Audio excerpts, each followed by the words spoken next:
Welcome, everybody, to Jack Couch Park here in Kitchener, Ontario. We've got some Canadian Baseball League action here for you tonight on KPTV Live. Thank you for joining us. My name's Ian Jodrey. Tonight, it is the London Majors and the Kitchener Panthers, two of the three teams in the Canadian Baseball League with 2 wins on the season. Facing off here tonight, the Majors coming in at 2-0. They had a successful opening weekend, taking care of the Barrie Baycats in their home opener on Friday. And then on Sunday, going to Brantford and beating the Red Sox 10-5. Meanwhile, for the Panthers, they are the only team so far with 3 games under their belt and had a long wait in between the first two. On their home opener on Sunday, they had a come-from-behind win against the Chatham-Kent Barnstormers. Now, their 2 wins this season, they've had to come from behind multiple runs in both of those games. Tonight, we will see Evan Elliott get his second start of the season, while Victor Payano, he gets the start for the London Majors, both coming off wins in their first starts of the season. Before the game, had a chance to catch up with Panthers manager Pete Kiefer. Here's our conversation before the game.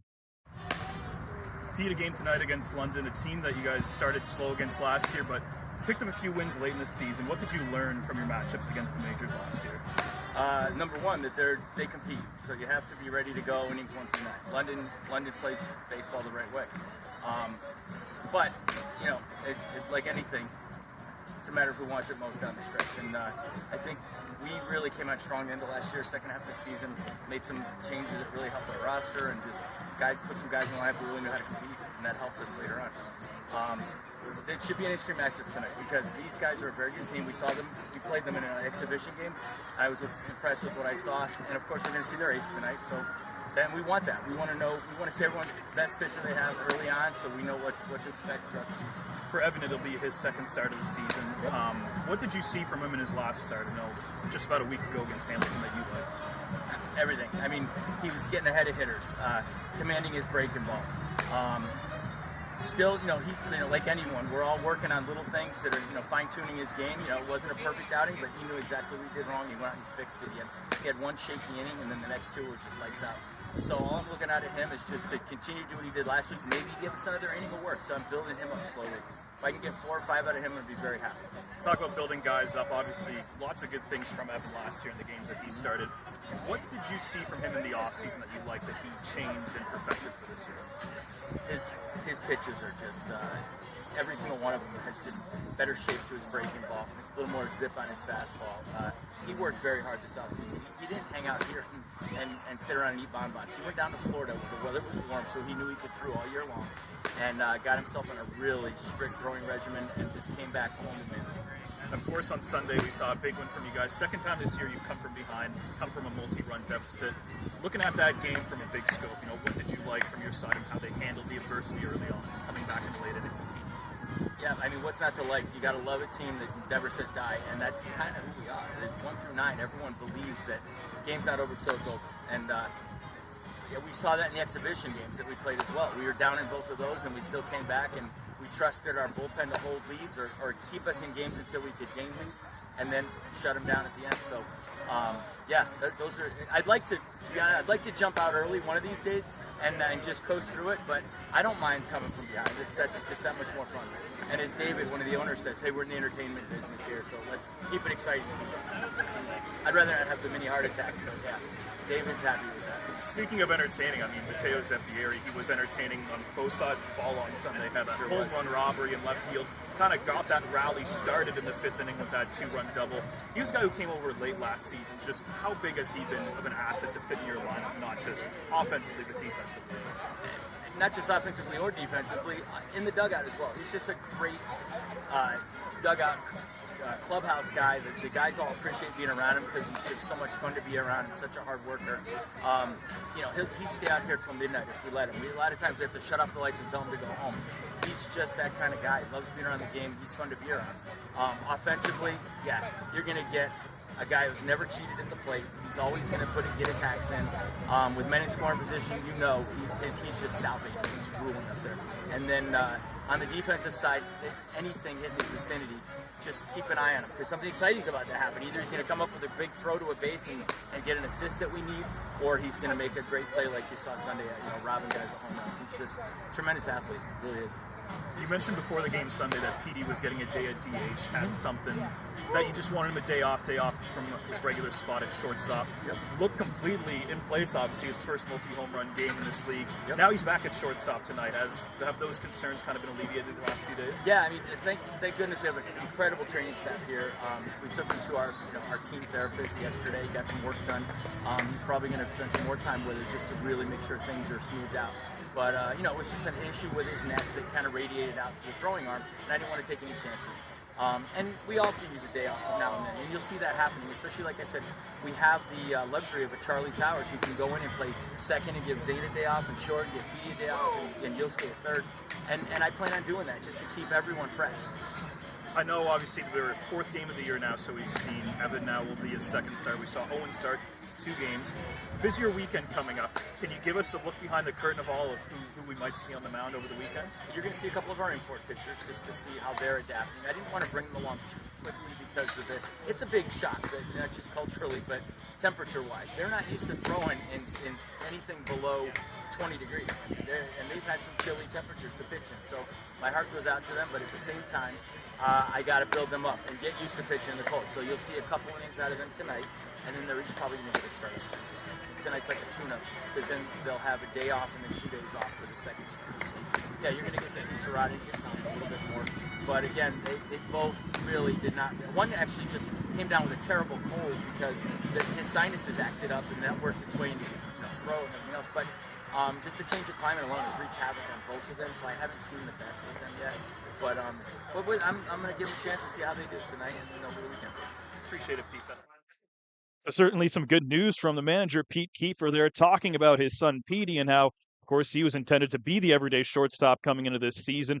Had a DH day on Sunday as they shifted Yasuke Fuji over to shortstop, and Petey Kiefer looked just fine at the plate. A multi-homer game, his first 2-homer game in the IBL/CBL, and a big lineup discussion tonight, of course, is Malik Williams getting the start at first base for the most of the season up until this point, and has been his brother Josh, and those two, of course, playing together on the same team for the first time in their careers. Mark Perry, the host of the CBL Changeup, had a chance to catch up with the two brothers in last week's episode. Mark and Brandon with you, and well, I'm sporting the Kitchener Panthers hat. Got to represent the Kitchener Panthers because we got a couple of guests here today. The Williams brothers, Malik and Josh, newest members of the Kitchener Panthers. Guys, thanks for joining us. Thanks for having us. Appreciate it. Thank you for having us. It's a pleasure. When was the last time you guys were on the same club team like this? Never. We never played together. Just Never. The first time ever, yeah. Only against each other, yeah. Has this always been kind of like a goal of you guys? And honestly, like, it hasn't been a goal for us, I'd say. But like he kept saying it, and I was like, yeah, but like I didn't really want to go to Hamilton, you know what I mean? So I was like, I'm not going there. And, things just worked out good and got to Kitchener, and we were just like, yeah, hell yeah, let's do this. Exactly. And we're 4.5 years apart. So because of that, like high school never really worked out, college never really worked out. So now that we're in that like semi-pro life, like it's finally been able to, like he said, like I've been the one that's like, we got to make it work, we got to make it happen. And he's like, yeah, if it happens, it happens. I'm like, nah, forget all that. We have to make this work. We had to make it work. But no, it's cool to be able to actually do it and do this together and just have our parents only come to one game now instead of splitting their time and going to different games all over the place now. So yeah, it'll be fun. They're not having to like dual screen or anything like that anymore. Exactly, like before. Sure, yeah. Both of you guys bring some pop to the table. Jack Couch is a hitter-friendly ballpark, so I'm imagining you guys are pretty psyched up for that too. Oh yeah, that was a big factor with the signing for sure, I'd say. Yeah, honestly, for both of us, like we think about like the impact that we could potentially bring in. That was one of the things that we thought about, and it made it very easy to choose Kitchener over other places for sure. What was the process like for both of you guys? For me, I was just in a situation where I knew what I wanted out of this season, so there was no bad blood over there or anything, but I was just at a point where, yeah, we had end of season meetings and all of that, and I was just like, hey, like I appreciate everything you guys have done for me, but I would like to be let go so that I can decide on where I'm going next. Because in my mind, I was like, I knew deep down that like I wanted to play with him, whether that was me going up north or whether that was me like whatever wherever we ended up. But I knew that at the end of the day, the goal was for us to play together that this season at least, and I knew that wasn't happening if I stayed. Yeah, and for me too, same thing. Like no bad blood, but yeah, for what I wanted this year, I think with rehabbing the knee and all of that, I think Kitchener was just a better place for me to play with Josh and have another great group of guys.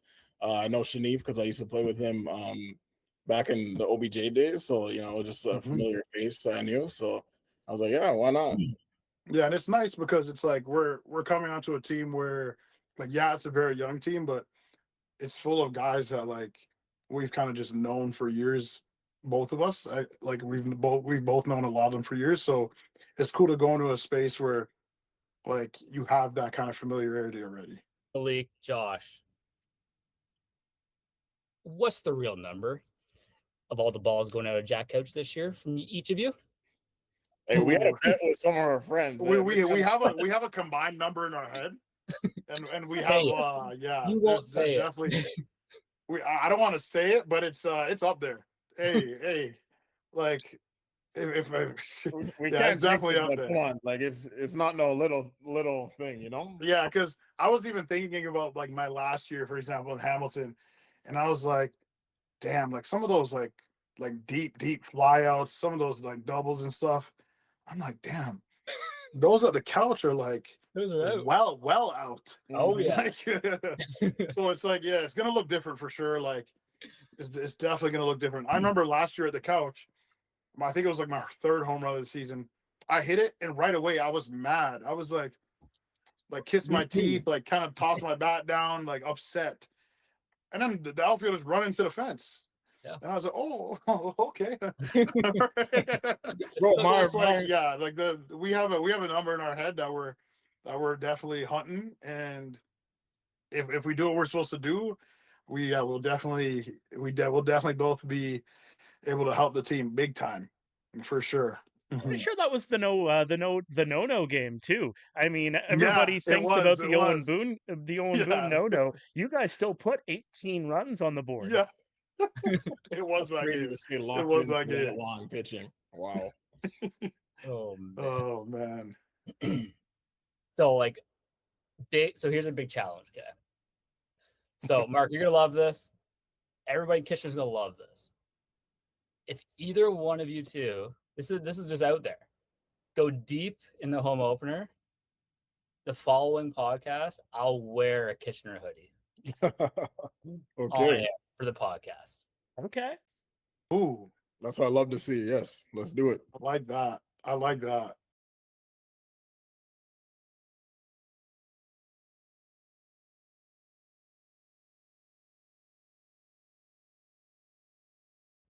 And you can hear the full conversation from that episode of the CVL Changeup available on Apple, Spotify.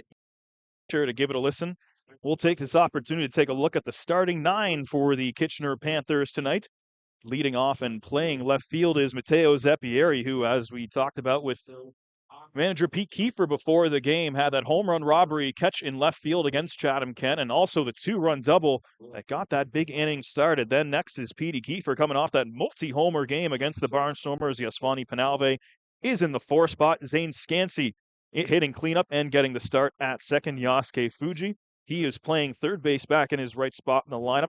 It's the all-star catcher Junior Ibarra behind the dish catching for Evan Elliott tonight. Malik Williams making his first start in a Panthers uniform at Jack Couch Park this season. He's over at third base. Jamie Cabral is the designated hitter and getting his first action since the season opener in Toronto. Rafi Gross is playing center field tonight for the Panthers. And for the London Majors, one of their offseason acquisitions, Michael Escato getting things started. He is the shortstop tonight and batting leadoff. Robert Caro is playing center field. Trent Lenahan over at first base. Edward Deolio is doing the catching tonight for Victor Payano. He's in the cleanup spot. Starling Joseph is in left field over in the other corner. Tucker Zadunik is playing right field. Jarrett Burney is at second base. Luis Jean, one of the imports for this major squad, is playing third base and batting eighth. And Jaden Babiev, he will be the number 9 hitter and the designated hitter tonight for the London Majors. We got a 7:05 first pitch coming up for you tonight here from Jack Couch Park. We'll have the first pitch and all the action coming up for you in just a few moments. Don't go anywhere. You're watching the Majors and the Panthers here on KPTV Live.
We are inching even closer here to first pitch at Jack Couch Park this evening. The Majors and the Panthers getting set to do battle on this Thursday night. The fourth game of the season for Kitchener, third for London. Let's take a look at tonight's umpires calling the balls and strikes.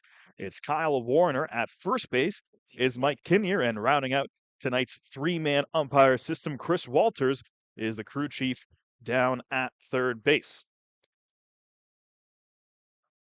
Not quite the weather that we had on Sunday when it was a scorcher here in Kitchener, looking at about 16 degrees with winds at 15 kilometers an hour heading out to the northeast tonight. Had about a 26-degree day on Sunday for a home opener and a picture-perfect day at Jack Couch Park. The Panthers coming from behind for the second game in a row to improve their record to 2-1. This comes, of course, after they dropped their season opener against the Toronto Maple Leafs at Dominico Field at Christie Pitts Park. That was 2 Sundays ago in a game that the Panthers were very much in until Yasiel Puig went deep twice in that ball game. Once off the starter Owen McNeil, and then for another 2-run shot later in the ball game before Dennis DeBanning put it away with a 2-run homer after the Panthers walked Puig in his 4th plate appearance. They then, of course, went to Hamilton last Friday, picked up a win, a game where they trailed 2-0. That was an Evan Elliott start. Didn't get credit for the win in that one. He ended up pitching 4 innings and looking pretty good. Got the no decision. Only the 4 hits, 2 earned runs, and 5 strikeouts, and only threw about 58 pitches in that game. Of course, his first start of the season. Tonight will be his 3rd appearance overall. And talking with Pete Kiefer before the game, he was saying he'd really like to see Evan Elliott get 4 or 5 innings under his belt tonight. We have not seen a Panther starter pitch deep enough into a game to qualify for the win. Interesting to see if Elliott has a chance to do that tonight.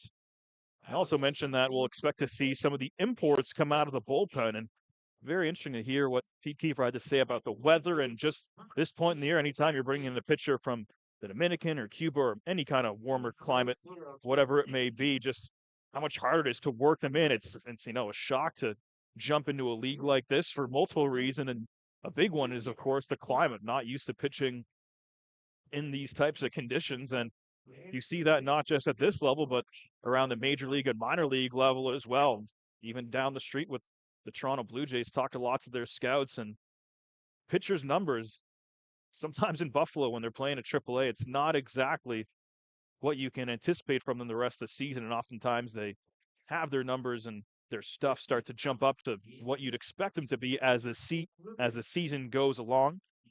We inch even closer to the 7:05 first pitch here tonight in Kitchener, and it is time for our national anthem.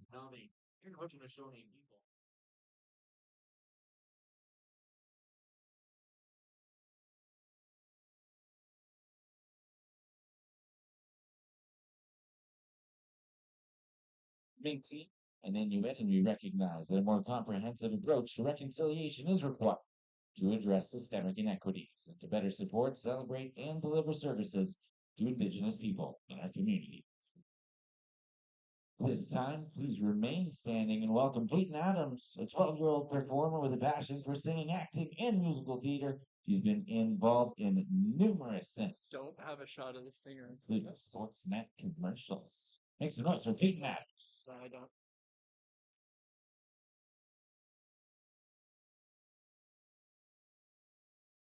Oh, Canada, our home is native land. True patriot love in our love command.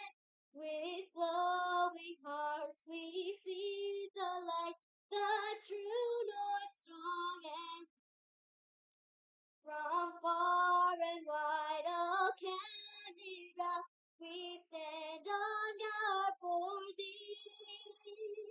God keep our land glorious and free.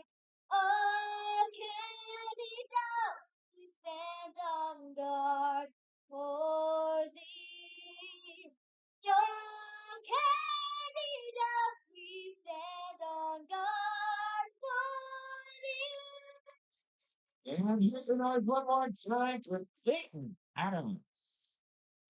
Last year, the Panthers started the season 2-1, but then hit a bit of a rut. They lost 4 of their next 5 while sitting at 2-1 on the season, trying to change the narrative from 1 year ago as they send the big righty Evan Elliott to the mound today, his 3rd season in the league, 2nd with the Panthers after spending his first season with the Maple Leafs 2 years ago. Last year, he had 12 starts, worked into the 60-inning count, finished with a 2-4 record and a 6.86 ERA, struck out 68 batters, and walked 35 of them in those 60 innings of work so far this season. This will be his 3rd appearance, just the 2nd start, however.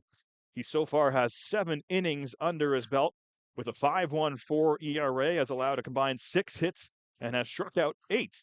So averaging more than 1 strikeout per 9 innings pitched so far, and has a 1.29 whip while walking 3 batters in the process. Mentioned that last start came Friday at Bernie Arbor Stadium in Hamilton. Did not qualify for the win. 4 innings pitched, 4 hits, 2 earned runs, struck out 5 and walked 2. And talked about it earlier in the pregame. He only threw 58 pitches in that game. High percentage of strikes, 40 of them, and got 20, swing and a miss, and that's the overpowering stuff that Evan Elliott brings to the mound as our ceremonial first pitch is good.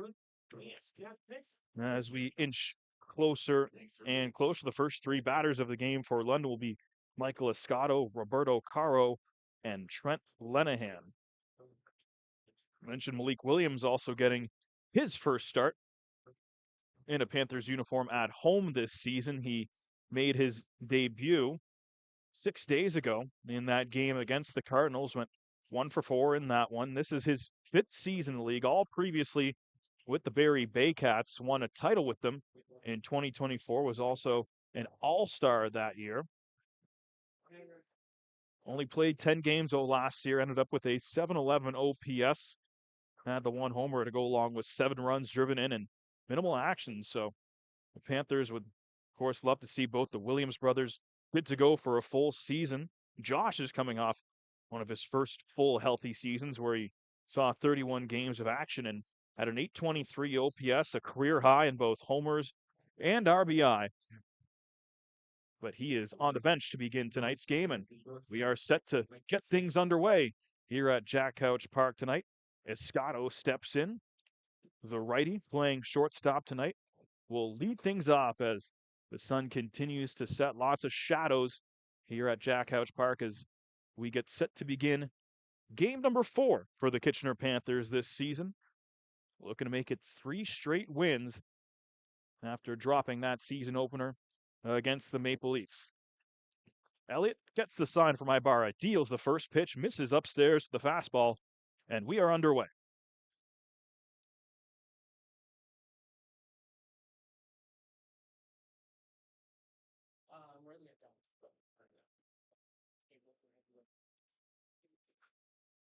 Shot in the left field, drops in there for a single, and on the second pitch he sees Michael Escato is aboard with a leadoff single. Last year, the Majors won the season series against Kitchener 3-2. They won the first 3 games before the Panthers ended up taking the last 2 meetings of the season. Taking a look at the defense tonight for the Panthers, left to right field, Matteo Zeppieri, Rafi Gross, and Yaswani Penalve on the infield. Yasuke Fuji, Pete Kiefer, Zane Scansey, and Malik Williams over at first base. And Junior Ibarra, the veteran catcher, is on the receiving end tonight for Evan Elliott. And makes way for the switch hitter, Roberto Caro. Caro, his first season in the league, has played in both of London's games so far, has just the 1 hit. He's 1 for 8 to begin the season. Tries to square around and bunt at that first pitch and doesn't pull back in time, so that'll be strike number 1.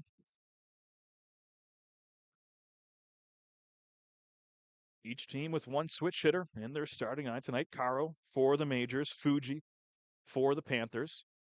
Escato, the runner at first base, back pick from Ibarra, skips in the dirt. Williams fields it cleanly, but getting back in safely is Escato.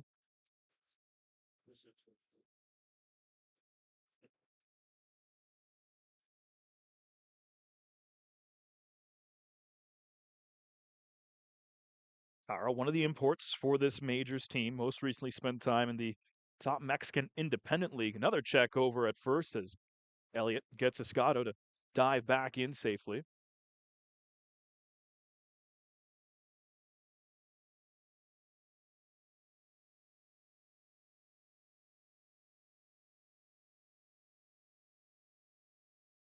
Squaring around again is Caro, but that one misses low in the dirt, and he gets ahead in the count. 2-1.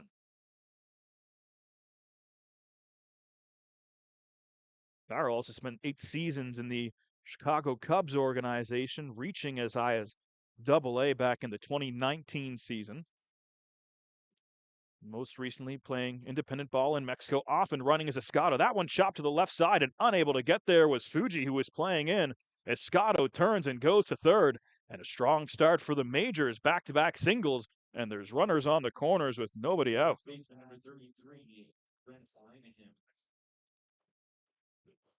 Of course, with a switch hitter at the dish, hitting from the left side, Fuji playing in closer to that second base bag. And on the lip of that infield grass, and that ball was hit just a bit too hard that He could not catch that one hopper from Caro. Usually if the defense is playing straight up, wouldn't have been a problem, but now the Majors threatening early on as Trent Lenahan steps in for his first at-bat of the ball game. Fastball misses up and in for ball one. Lenahan's first season in the league. Spent 4 seasons in Vancouver with the UBC Thunderbirds. Last year showed off the power. 15 homers and 63 runs batted in 57 games played with UBC. Already has a homer to start this year. That came Sunday against the Red Sox. Went 2 for 4 in that one with a couple runs driven in and also reached base safely on a walk. A 958 OPS through 2 games on the year. Comes up here with a couple runners on.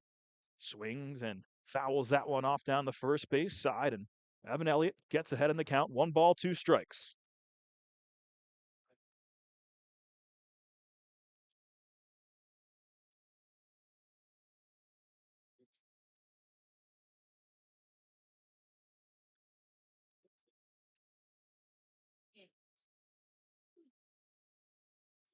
One-two pitch, flown into right field. Right at Yosvani Penalve, tagging and scoring easily from third is Escato. Caro has to stay put at first base, so the Panthers trade an out but give up a run, and the Majors strike first, just 3 batters into the game. It's 1-0.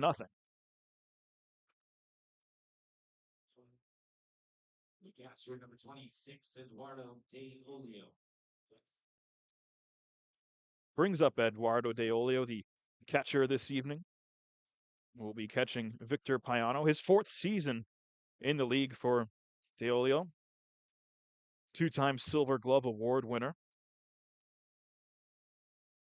Coming off a season where he had a 950 OPS and played all 42 regular season games for London. Hit over 300 and had some pop as well. 11 homers to go along with 31 runs driven in. Hit a home run in the season opener against the Baycats at Labatt Park 6 days ago. 0-1 from Elliott. Misses low and evens the count.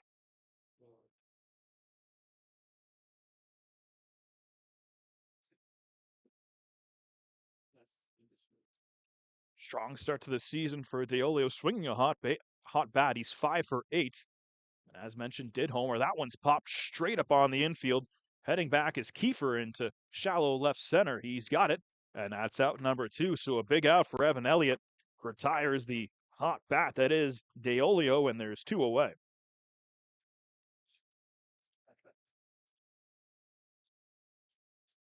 Left fielder number 7, Starling Joseph. Another import that's in their 4th season with the major. Starling Joseph is in left field tonight. Missed the 2025 season, but the more dangerous hitters for the majors. In 2024, hit 5 homers in 37 games played. Finished the year with a OPS just a shade under 750. First pitch and off and running was Caro, but Joseph took a big hat and fouled it into the parking lot for strike 1.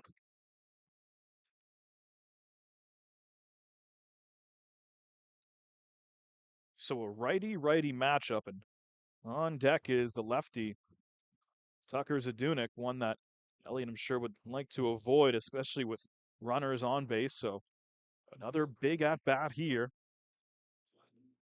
All started with Escato. The single, back-to-back singles from Escato and Caro, then the sac fly is what has London up 1-0 here in the first inning. That pitch fouled straight back from Joseph, and now Elliott is way ahead in the count. No balls, 2 strikes.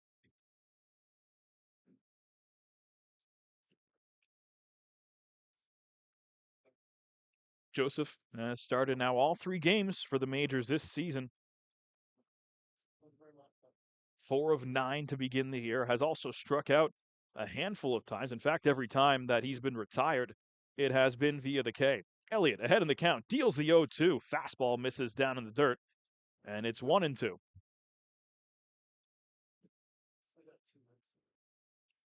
Coming off a 2 for 5 performance against Brantford on Sunday.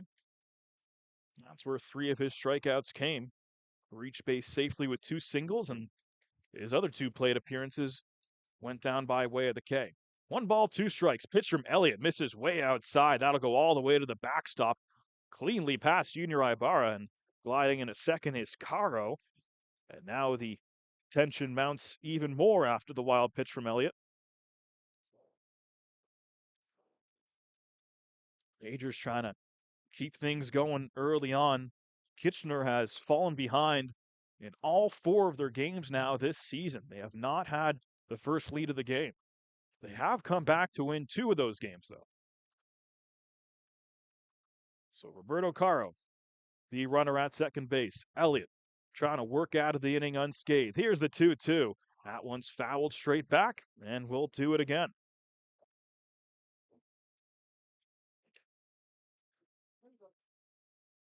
Already 18 pitches in this first inning for Elliott. Mentioned in his one other start this season, he only hit 58 of them. Gotta wonder how long the leash will be here this evening.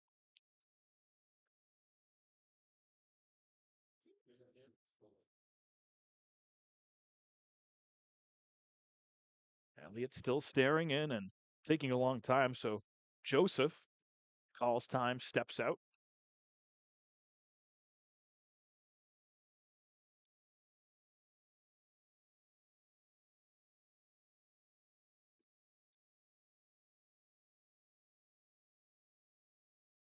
Here's the 2-2. Runs inside and getting a piece of it on the swing was Joseph, so he'll stay alive and live to face another pitch. It'll be the 7th coming up in this at-bat for Elliott to Joseph.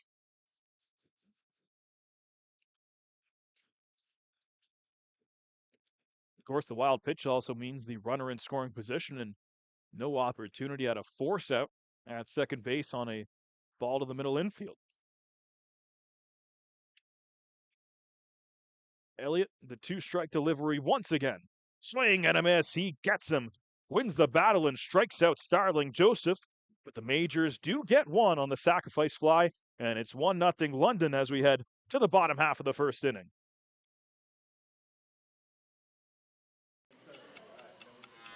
Hardline drive up the middle. Whoa! Lindor out of nowhere. How did he do that? That Lindor can play.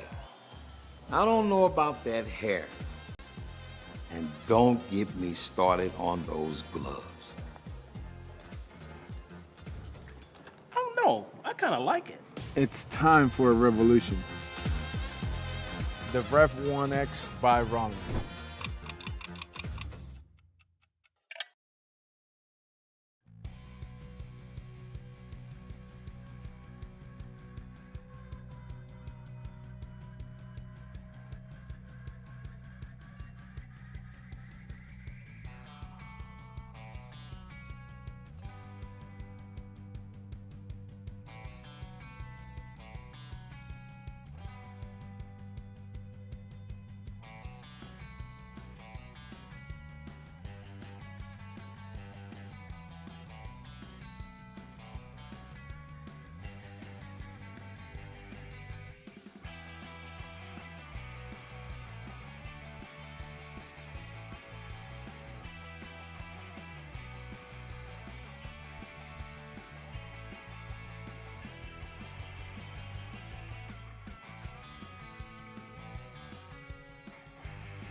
"20 pitches needed from Evan Elliott to get through that first inning. Does give up a run, but only faces one more than the minimum. Of course, the 2 singles, the sac fly, and then The big strikeout of Starling Joseph to end that first inning, and now the Panthers will get their first look at Victor Payano this season. Mateo Zeppieri is the lefty leadoff batter, takes that one up high for ball number 1. Talked earlier about Zeppieri and stealing the show and stealing a home run in the home opener on Sunday. Clutch catch in the 9th inning to keep the Panthers ahead in the game where the Barnstormers brought the tying run to the plate in the top half of the 9th inning. Game the Panthers ended up holding on to win, a come-from-behind win thanks to a 6-run 4th inning. Here's the 1-1 from Payano. Zeppieri gets a piece of it and chops it to the backstop and falls behind in the count. 1 ball, 2 strikes. Zeppieri joined the Panthers midway through last year. Ended up playing in 22 games and had a .964 OPS, 6 homers and 9 RBI, so a lot of pop in the top of the Panthers lineup. Big breaking ball that started outside the zone and drops in for strike number 3, and Payano strikes out the first batter he faces here on this Thursday night.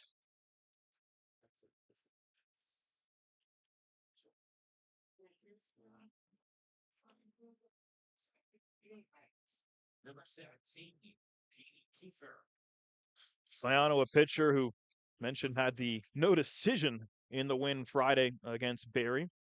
Win for London, of course, not the win for him. He went 5 innings, ended up giving up 3 hits, did not allow an earned run, 4 strikeouts, did not issue a walk either, but only ended up throwing 51 pitches, 36 of them for strikes, and got ahead to a lot of hitters. In the 19 batters he faced, 14 first pitch strikes, and he's got another one here against Pete Kiefer. Then Kiefer takes that second pitch down low for ball 1.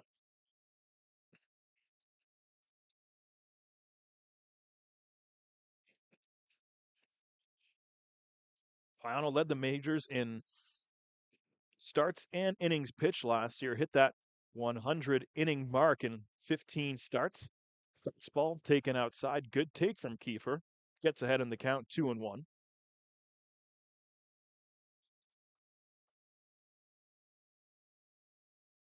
Payano finished with a 6-4 record last year to go along with that 3.29 ERA and average more than a strikeout per inning pitched. Kiefer chops that one to the right side, but to the right of the first base bag, and that evens the count at 2-2.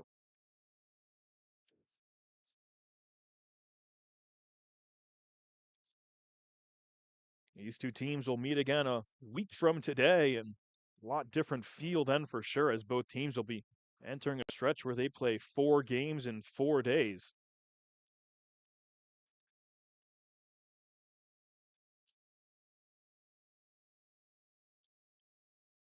Payano, the big lefty, set for the 2-2. Kiefer slashes it away and will make him throw another 2-strike pitch.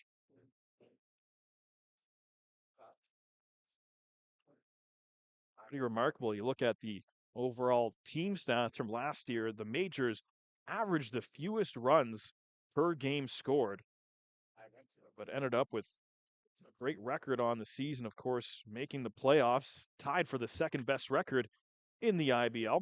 Chopper to the right side as Kiefer sends it over to Lenahan, an easy play for him, and Payano retires the first 2 batters he faces and brings up the 3rd straight lefty with the Panthers. He was also a workhorse last year, 42 games played in a Panthers uniform, finished with a .951 OPS, went deep 6 different times, and drove in 27 runs in the process. Has that pink bat from the left side of the plate and takes that one on the inner half of the plate for strike 1.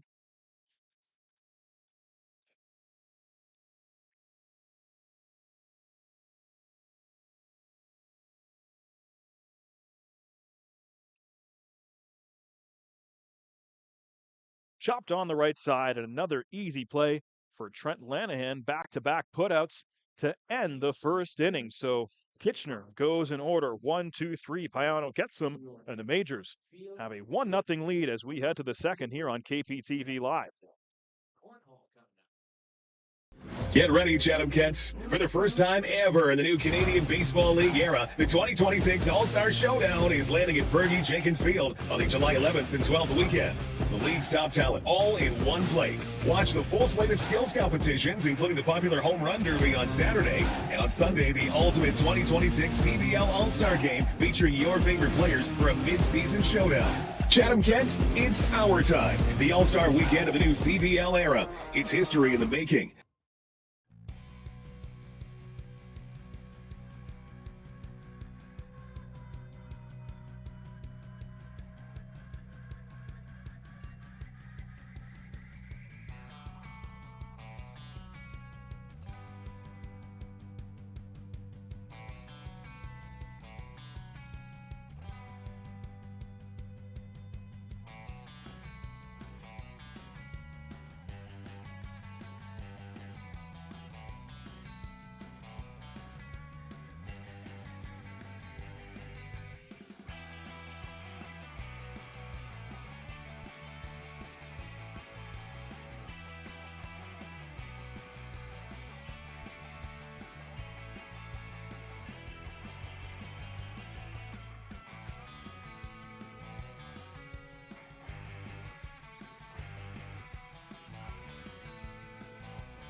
The Panthers unable to get to Victor Payano in the bottom half of the first inning. The Majors, of course, they do scratch across the one run after a couple singles, and the Trent Lanahan sac fly puts London up 1-0. And now Tucker Zadunik leading off the top half of the second inning for the Majors, swinging away at the first pitch and pops that one up into left center field. Coming in an easy play for Rafi Gross. Has it 1 pitch, 1 out. Efficient work for Elliott. Gets Zadunik on 1 pitch.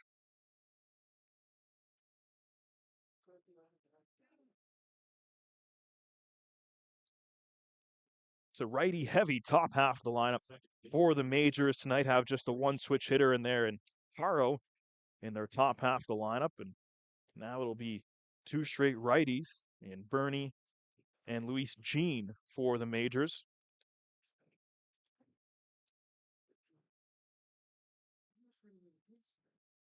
Bernie in his first season in the league, most recently played in the California Winter League. Hit over .420 in those 15 games he played there, and just wrapped up his collegiate career at Reinhardt University, where he played along Tucker Zadunik, his teammate who just popped out to center in the previous at-bat.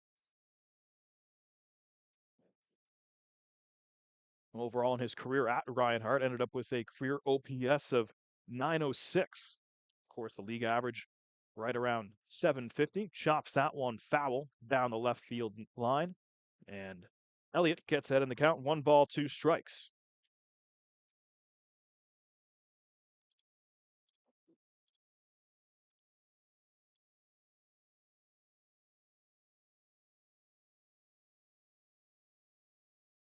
And the 5 batters that Elliott faced in the first inning only had the 1 first pitch strike, and has gotten ahead in the count now in the first 2 batters he's faced this inning, but runs that fastball inside, evens the count at 2 balls, 2 strikes. Here's the 2-2. Chopped high chopper. Fuji cuts it off, and an easy throw over to first for out number 2. Great heads up play by Fuji. You see Pete Kiefer taking the conservative route on that ball, backing up and letting that one come to him. But anytime you get speed out of the batter's box, it might not have time to gun him down at first base. So Fuji, with the angle he had, cut him off, goes right in front of the usual shortstop position, and ends up retiring Bernie with plenty of room to spare. So now it brings up Luis Jean, back-to-back righties in this London lineup.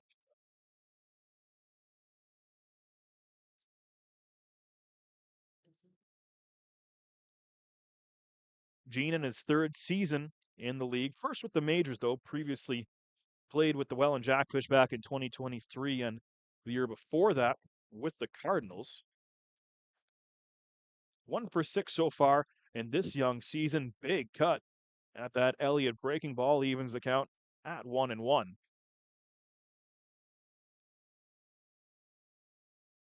Has gotten action in both games this season. 1 for 4 in the win against the Red Sox on Sunday. Did drive in a pair of runs and also stole a bag in Brantford. 1-1 from Elliott. There's a ground ball to the left side for Kiefer. And he boots it. Got it in his glove, but that ends up behind him. That'll go as an E6, and the inning continues for the majors.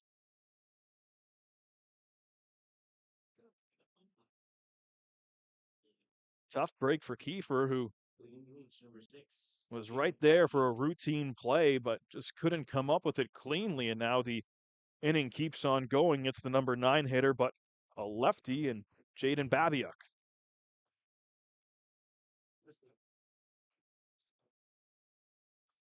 Babiuk, a CBL rookie.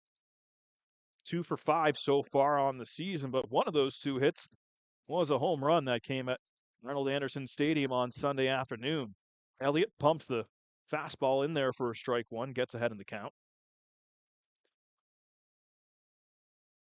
On Sunday, it was the Barnstormers first baseman Owen Constantino, his error, that really put the gears in motion for the Panthers. They end up scoring 6 runs in that inning, all because of that error at first base. Panthers fans obviously hopeful things don't snowball here this inning after the error by Kiefer at short.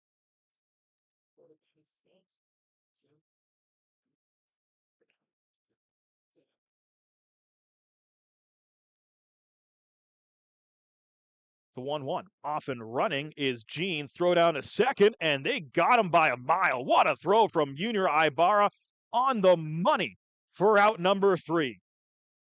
Majors get a runner with 2 outs, but the Panthers do a good job to strand him. It's 1-0 London as we head to the bottom of the second on KPTV Live.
Big throw from Junior Ibarra. It's a cut down Luis Jean at second base as the Panthers able to get out of that second inning without any more damage. And now it'll be up to the bats to try and get things started for this Panthers offense. They went down in order 1, 2, 3 in the bottom half of the first. And now it's Zane Scansey, the first right-hander that Payano will face tonight. Takes strike one in the outside corner. Payano only needed 11 pitches to get through that first frame. Scansey brushed it to left, but that is hooking well foul for strike two. Scansey, a rookie in this league, won the 2025 Western Canadian Baseball League Rookie of the Year with the Okotoks Dogs, crushing the ball in Alberta. A .363 batting average with 11 homers and 45 runs driven in. He has now played in all 4 games for the Panthers this season, waves and misses. Good morning, good afternoon, good night. Scansey down on 3 pitches for out number 1. So an efficient start for Payano so far, and now he faces the switch hitter in Yasuke Fuji. So next couple batters will all be from the right side for the Panthers, which means they should have somewhat of an advantage. Payano, his first pitch to Fuji, misses up high, ball 1. Fuji, his second season in the league, was named an all-star last year and got off to such a hot start in this league. The first 6 games he played, hit 5 home runs, finished the season with 8 overall and an .893 OPS. One's clubbed to left field, heading back towards the wall and off the wall in a hurry. That ball was hit so hard that Fuji has to hustle into second base. He is there standing up, but a rocket off the bat. Yasuke Fuji, it's the first hit of the night for Kitchener, and they've got a runner in scoring position here with just 1 away.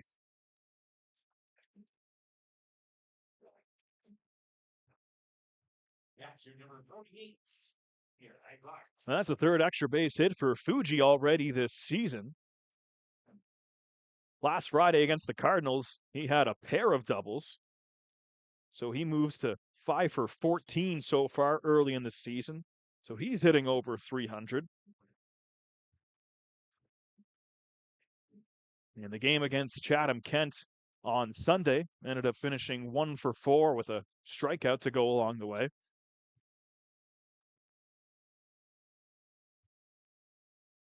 And that ball from Fuji was hit so hard that they have to take off one of the advertisements in left field, that the ball hit so hard that it caused it to come loose. And instead of trying to fix it, they'll just take it down and get things back underway as Junior Ibarra steps in.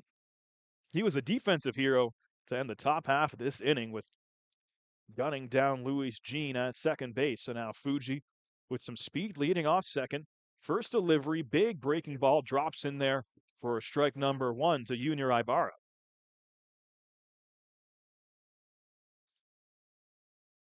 Ibarra, 4th season in the league, all with Kitchener, named an all-star last year and won all-star game MVP in Hamilton. Another big breaking ball, and Ibarra has just looked at 2 of them in a row. Payano, back-to-back big hooks, and he's now way ahead on the count, 0-2.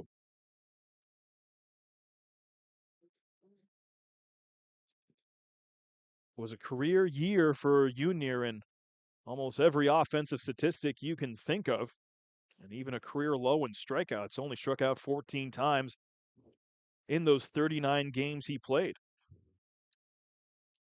Finished the year with 30 runs driven in and a .776 OPS.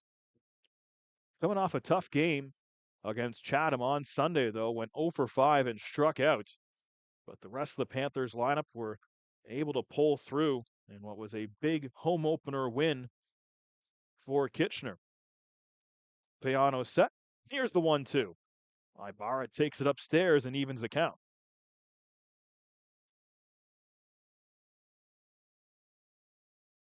After this, the Panthers prepare for a road trip to Barrie on Saturday afternoon, 4 o'clock first pitch, before they are back home on Sunday to take on the Welland Jackfish for the first time this season. The 2-2. Check. Oh, and that one misses well outside and runs the count full. So a good job from Ibarra, who fell behind in the count 0-2 on 2 big breaking balls from Payano, but 3 good takes in a row. And now Ibarra is going to force Payano to throw him something to hit. Fuji, the runner at second. And the payoff pitch from Victor Payano. In there for strike 3. Ibarra doesn't take a swing the entire at-bat, ends up going down looking, and there's 2 away.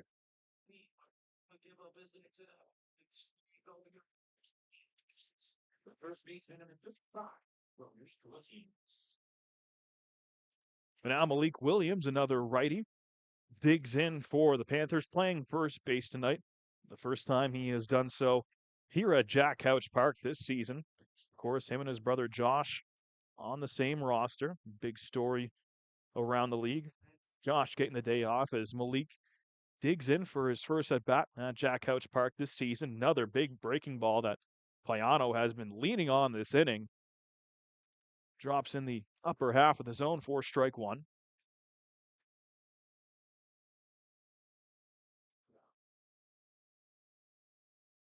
Fuji got aboard with that hard double with 1 away.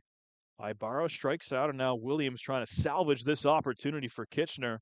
Fastball misses away and evens the count.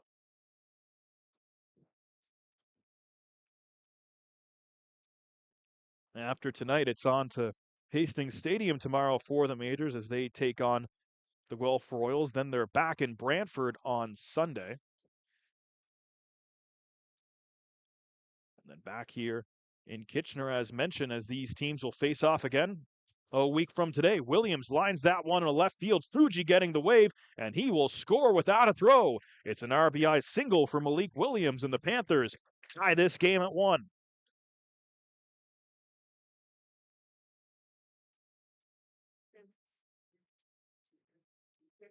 Good send from the third base coach. That's Pete Kiefer down there. Sends Fuji, who, of course, a 2-out, was running on contact. By the time Starling Joseph got to that ball, made the pump fake to try and maybe give off that he was going to come home, but did not have a play at home, had to take it straight into second base, and now the Panthers have life and a brand new ball game as Jamie Cabral digs in, the DH here on this Thursday evening. Swing at the first pitch, that one straight up the middle, and they will just tap second base. Nice heads-up play by Jarrett Burney. But the Panthers do get 1 on the RBI single from Malik Williams. We are all tied at 1 as we head to the 3rd inning. Hardline drive up the middle. Whoa! Lindor out of nowhere. How did he do that? That Lindor can play. I don't know about that hair. And don't get me started on those gloves. I don't know. I kind of like it. It's time for a revolution. The Ref 1X by Rollins.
So Malik Williams cashes in the first Panthers run of the game on the RBI single. Yasuke Fuji hit that rocket to left field, the double.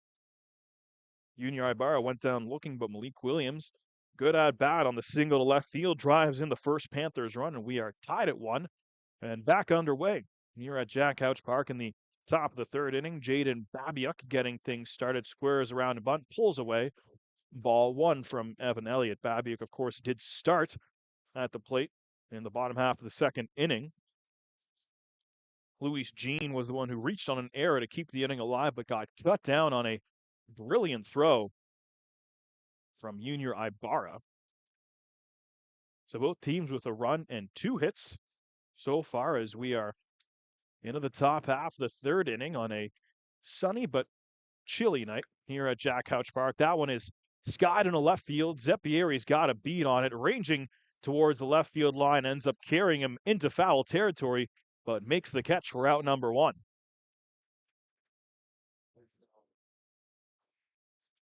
That will turn the lineup over, and the Majors will go right back to their leadoff hitter, Michael Escato, in his first season.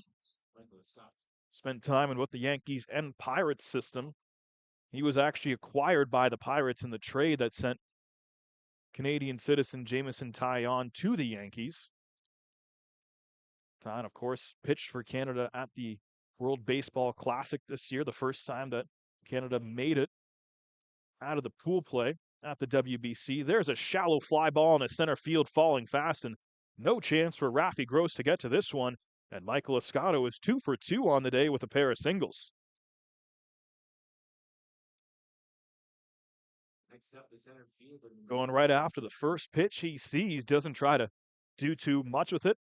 Up high in the zone, hard to get the barrel of the bat on that one, but able to muscle it into center field for a bloop single. And with 1 on, 1 out, here's Roberto Caro, who also singled in his first at-bat.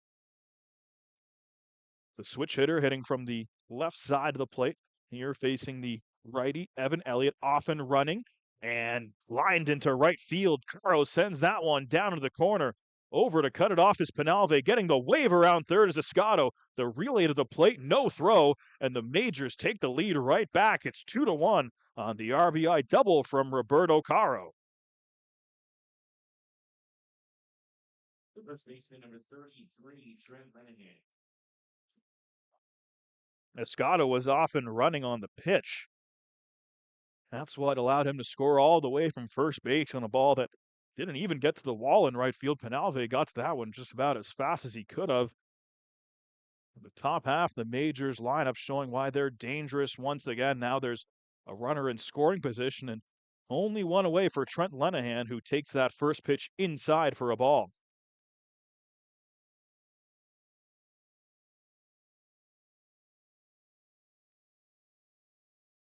Mentioned earlier, Lenahan coming off his 4th season with the University of British Columbia Thunderbirds, also spent time in the Western Canadian Baseball League with the Edmonton Riverhawks. Hit his first home run in a Majors uniform Sunday at Arnold Anderson Stadium, and he's ahead in the count now 2-0. Elliott going to have to give him a good pitch to hit, but runs it inside, and now it's 3-0.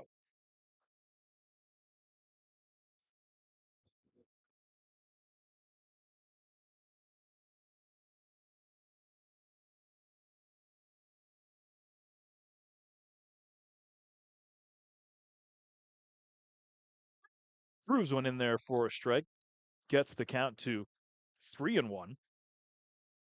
Babiuk flew out to left to start the inning, but after that, the single from Escato, who scored from first on the RBI double from Roberto Caro.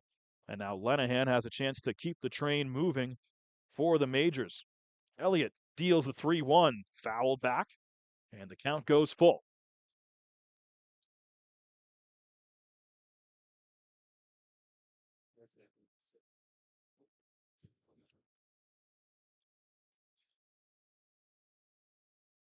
Just 2 1/3 under his belt, and Elliott already up to 42 pitches on the night. Mentioned he did not go over 60 in his only other start this season. 3-2 runs well inside, and after Elliott battled back to get himself into the count, ends up losing Trent Lenahan, and the 3rd straight batter is reached safely for the Majors. There's 2 on and 1 away now as Eduardo De Olio steps in.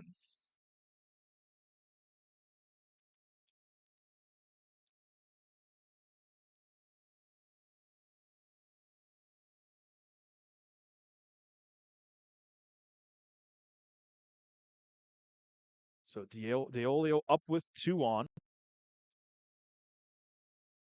He is up to 5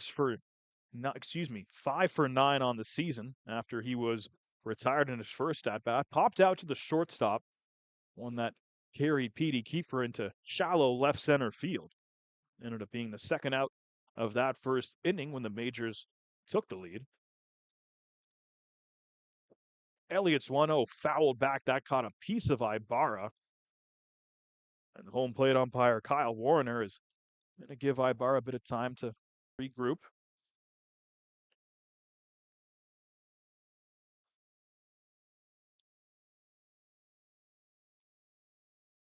In his first 2 games of the season, Deolio has had multi-hit performances.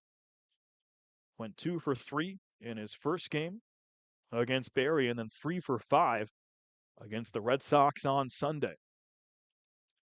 0 for 1 here today, but a big spot in the game with 2 on.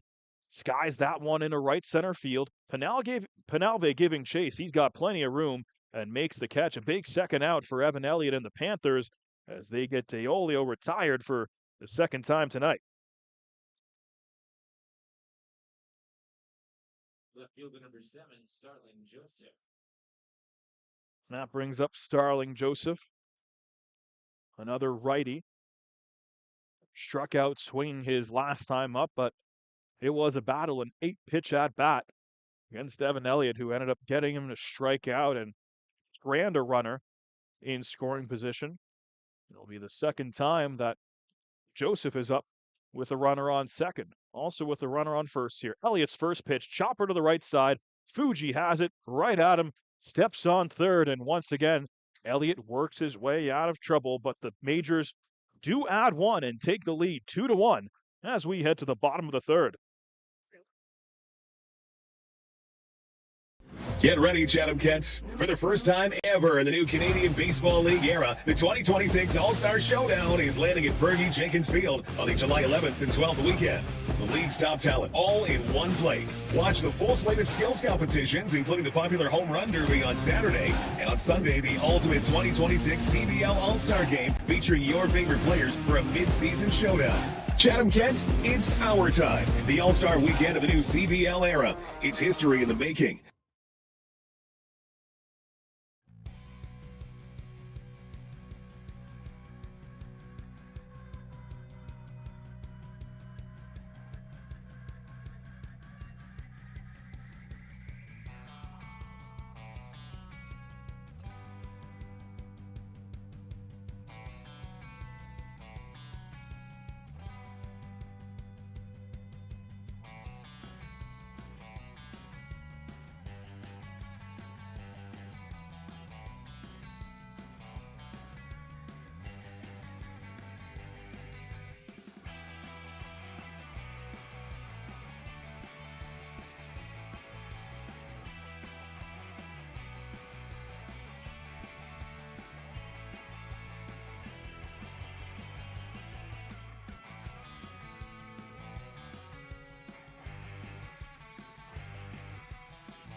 Of the third, and leading it off is Rafi Gross, his first at bat for the Panthers at Jack Couch Park this season. Have not seen him since that season opener at Dominico Field 2 Sundays ago. An 0 for 2 in that game against the Maple Leafs. Walk and struck out. That one runs in on his hands, fouls it away, and falls behind on the count. No balls, 2 strikes. Gross last year in the Mavericks Independent League won league MVP, 48 games under his belt. Ended up hitting 8 homers and 36 RBI, but a threat on the bases is one of his big highlights. 22 stolen bags in those 48 games played. The Winnipeg native in his first season here in the CBL/IBL.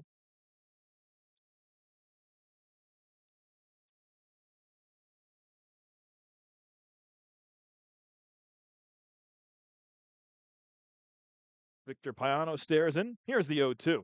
Check swing from Gross. He went. That one's in the earth. Deolio fires to first, and he gets him. And that is the 4th strikeout already credited to Victor Payano on the evening.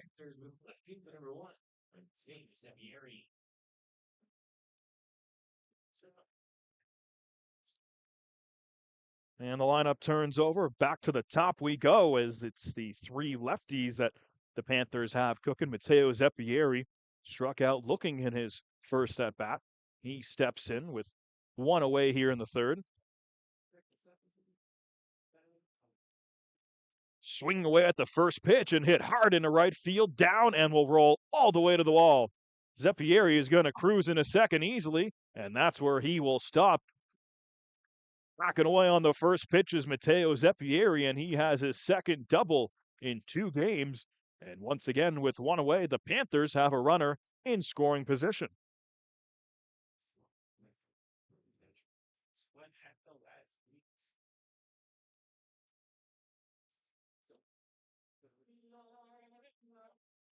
That'll bring up Pete Kiefer, grounded out to the first baseman back in the 1st inning.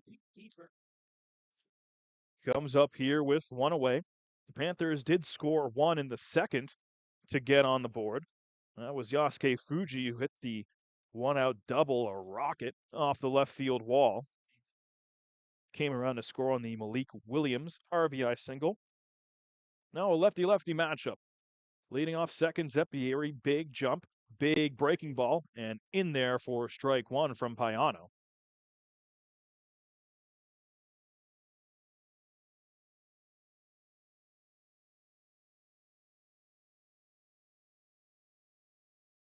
Kiefer just 8 games last year with the Panthers, but had pretty good numbers, an OPS over 1,000.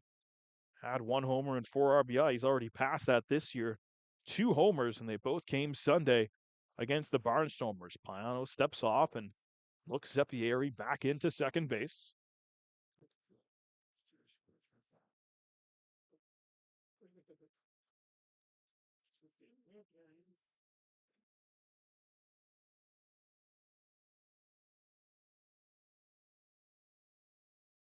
Kiefer, ground ball on the right side. Fielded by Lenahan, who will easily beat him to the bag, but down to third goes Zeppieri, and there's the tying run 90 feet away as Penalve will make his way to the dish.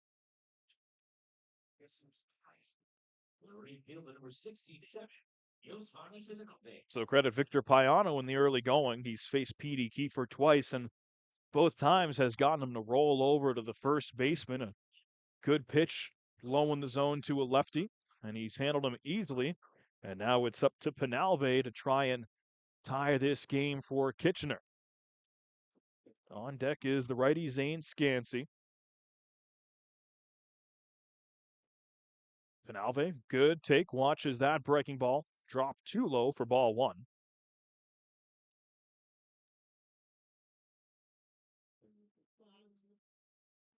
After his first at-bat, Penalve now 5 for 15 this season.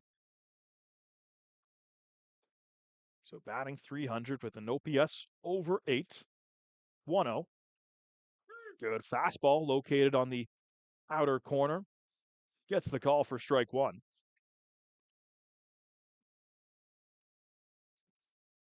Yosvani Penalve 1 for 5 in the Panthers' win over the Barnstormers on Sunday afternoon. Last year, he played all 42 games for Kitchener, had that .951 OPS. Strokes that one into right field, but it is right at Tucker Zadunik, and the Panthers strand a runner on third. They still trail 2-1 as we head to the fourth inning. You're watching the Majors and the Panthers on KPTV Live.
If you can't be at the ballpark to pick up some swag, remember, you can get your gear online. We now have Berlin Keg Tappers gear with your name on it. Just scan that QR code on your screen and get shopping right now. We are into the top half of the fourth inning here from Jack Couch Park. The Majors with the 2-1 lead as Evan Elliott is back out for his fourth inning of work. Have not seen him pitch more than 4 innings in a game this season. Tucker Zadunik is the leadoff batter. Skies that one to center field, heading straight back as Rafi Gross. He's at the wall and one's out of here. Solo shot for Tucker Zadunik. Takes Evan Elliott yard, and just like that, it's 3-1 Majors. Zadunik with his second homer of the season, second in as many games. And London adds a big one. That ball just kept on carrying up over that 380 mark in dead center field.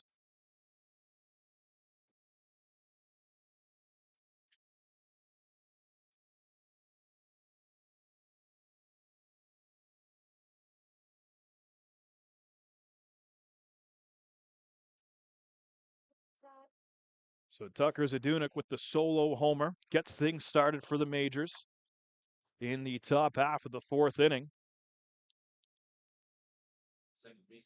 3 different Majors have driven in the 3 runs. Roberto Caro has the RBI double. Trent Lenahan the sac fly in the first inning. And now Tucker Zadunik with that solo shot to center field. On a night where don't expect the ball to carry particularly too much. Relatively chilly. Not a lot of wind. And Jarrett Burney is now up. Check swing. Did he go around? And they're going to say that's a called strike anyway. And Elliott now ahead in the count. 1 ball, 2 strikes. Elliott now up over the 50 pitch mark. Needed 20 of them to get through that third inning. And now the 1-2 to Burney. Chop to the right side. Zanes Cansey has it. Flip to first for out number 1.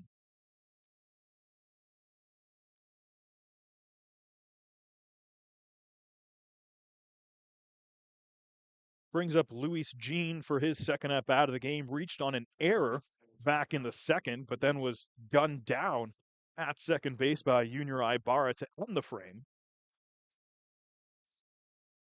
On the season, Jean is 1 for 7, but that one was a 2-run single against the Red Sox on Sunday. Squares around a bunt, pulls back, but it was in there for a strike one.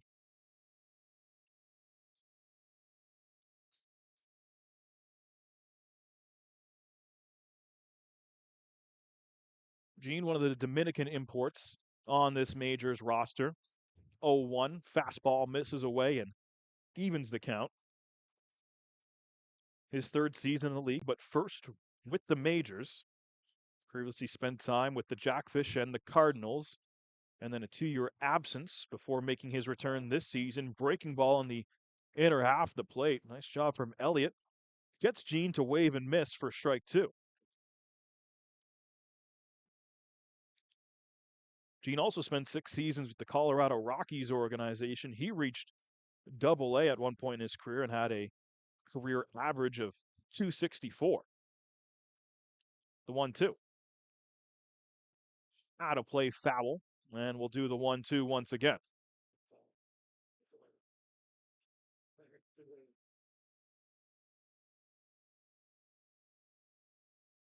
Pete Kiefer before the game mentioned that he'd like to see Elliott go 4 or 5 innings. Still no action in the pen just yet. 1-2 again.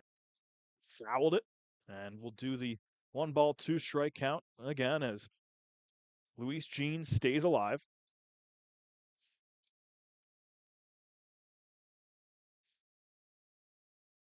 Mentioned he's 2 years removed from the IBL/CBL. Last season in this league, played 19 games with the Jackfish and pretty good numbers, a .347 average and an OPS just a few ticks under 900 in that span.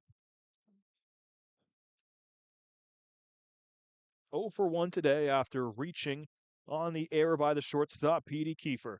Elliott, yet another 1-2. That one's fouled straight back. Ibarra giving chase, but that one will make its way into the seats.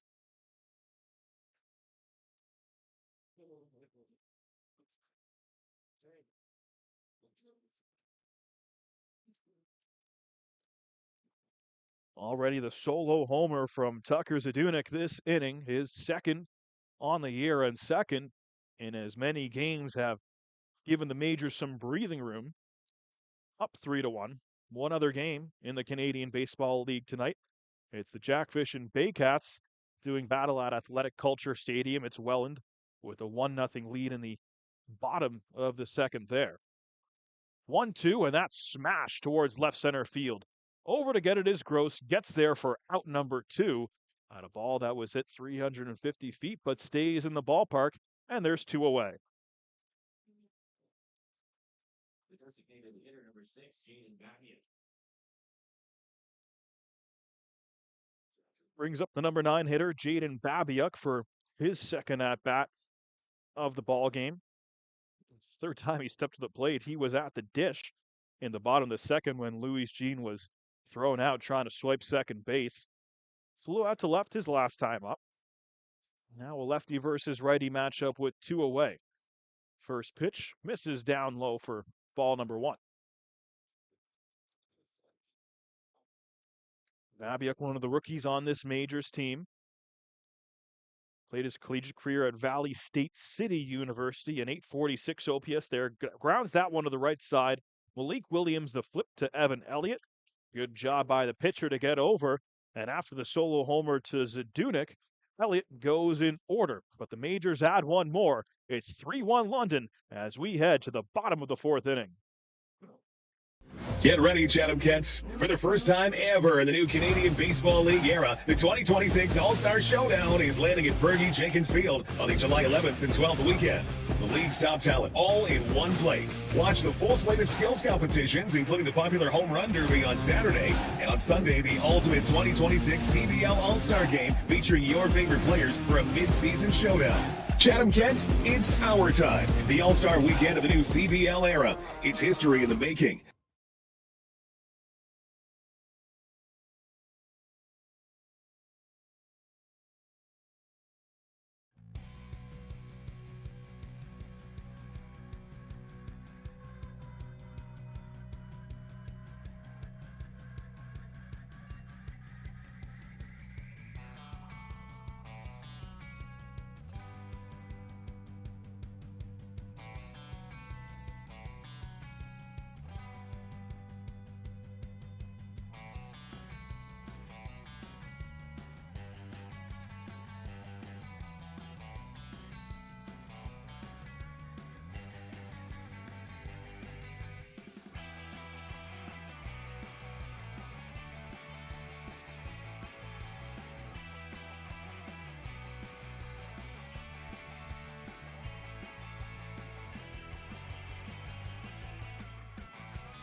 On to the bottom of the fourth inning here on KPTV Live. Getting things going is Zane Scansey for the Panthers. In the bottom of the fourth inning, in the top half, it was Tucker Zadunik putting one over the wall in left center field for his second home run in as many games. Scansey swings and misses as Victor Payano back out for another inning of work. Threw just 37 pitches up until this point. In fact, the third inning, he threw his fewest pitches at 11. That one skied, but foul down the third base side, and Payano now ahead in the count 0-2.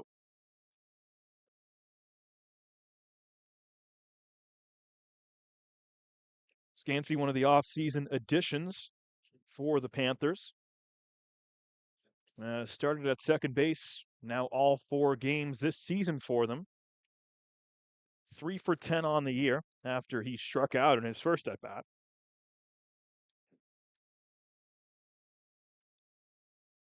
Had an extra base hit and a stolen base in the win against the Barnstormers here on Sunday afternoon. Down here in the count, Payano with the 1-2. Big breaking ball drops in there for strike number 3. 5th strikeout of the game for Victor Payano. Second time he's got Zane Scansey, and that breaking ball up in the zone has been working flawlessly for the London lefty.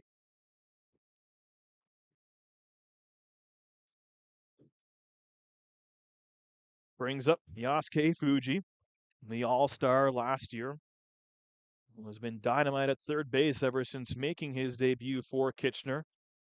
Hit a double and scored in his last at-bat, what was a rocket off the left field wall.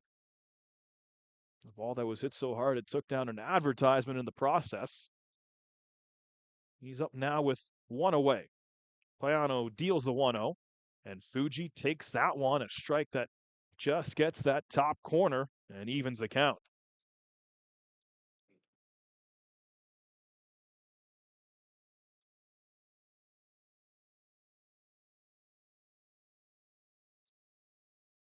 Fuji swinging through that breaking ball. Boy, oh boy, that is working excellently so far for Payano in this game. He gets ahead in the count, 1 ball, 2 strikes.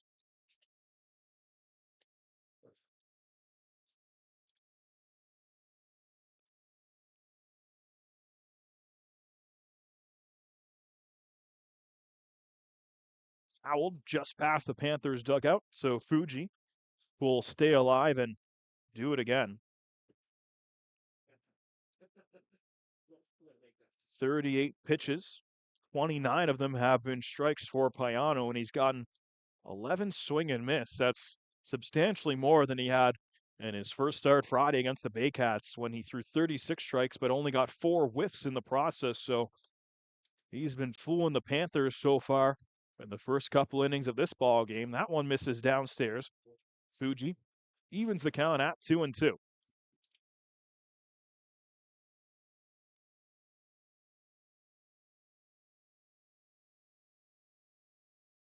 Payano deals.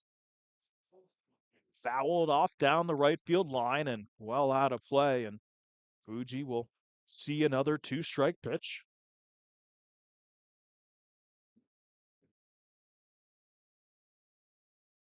Five hits for the majors so far here this evening.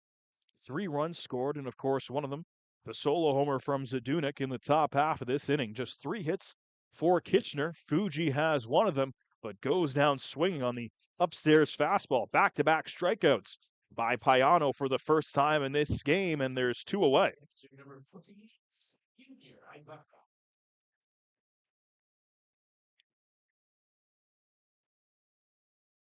Overall, now 6 strikeouts for Payano in just 3 2/3 innings of work, and he is dealing on this frigid Thursday night at Jack Couch Park. Now faces Junior Ibarra for the second time. Ibarra fouls that one straight back into the seats. Ibarra went down looking in his first at-bat. An AB where he fell behind early on 2 big breaking balls at the top of the zone, then had 3 good takes before eventually going down looking. He loops that one in the left field, and that'll get down for a base hit. Junior Ibarra is aboard, ends his mini skid after going 0 for 5 on Sunday, so he was 0 for his last 6. But he's aboard with 2 away here in the 4th.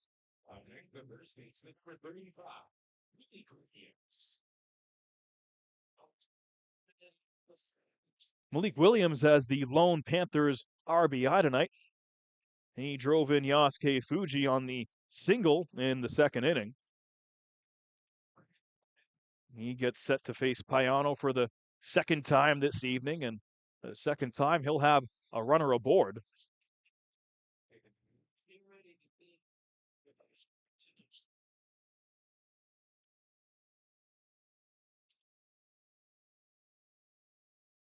Williams had the day off Sunday, but besides that has been in action for all 3 games now for the Panthers this year. Ibarra broke towards second on the pitch. Not usually a threat to steal, and he retreats quickly as Williams takes that first pitch up high for a ball.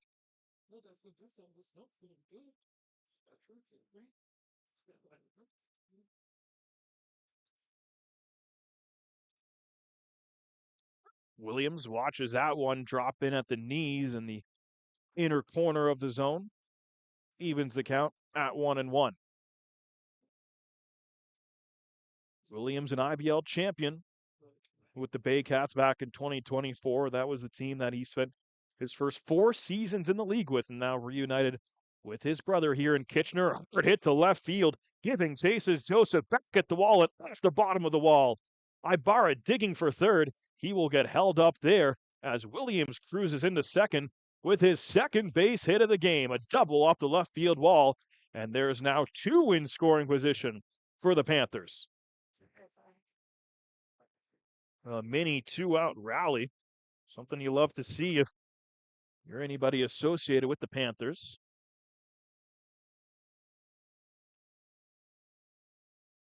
One that was hard hit, and you got to think if you had maybe a bit speedy, a little bit more speed on the bases there instead of Junior Ibarra, good chance that Williams might have been able to drive them in and have them score all the way from first base. But Ibarra, being a catcher, of course, is held up at third. And in fact, it was Fuji who scored all the way from, he scored from second base in the 2nd inning when Williams drove him in on the RBI single. So now it's Jamie Cabral, the DH. Hits that one in the left center field. Back at the wall is Joseph and watches it fly out of Jack Couch Park. Jamie Cabral takes the first pitch he sees and hits it over the wall for a 3-run shot, and the Panthers lead for the first time tonight. Fresh off the mound visit, and Cabral takes Payano deep. A 3-run missile, and the Panthers take a 4-3 lead.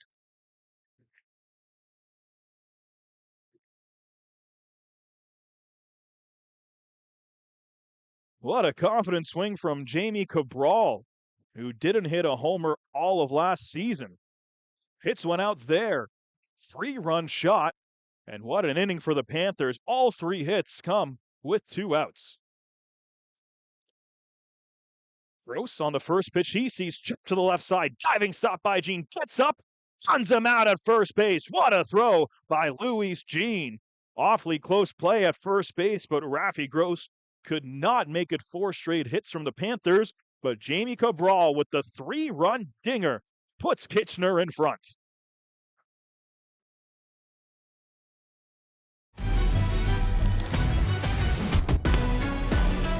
Heard you looking for a hero.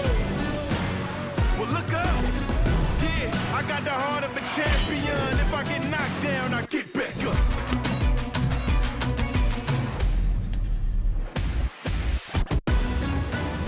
I got the heart of a champion. If I get knocked down, I get back up.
Get your tickets now for Kitchener Panthers baseball.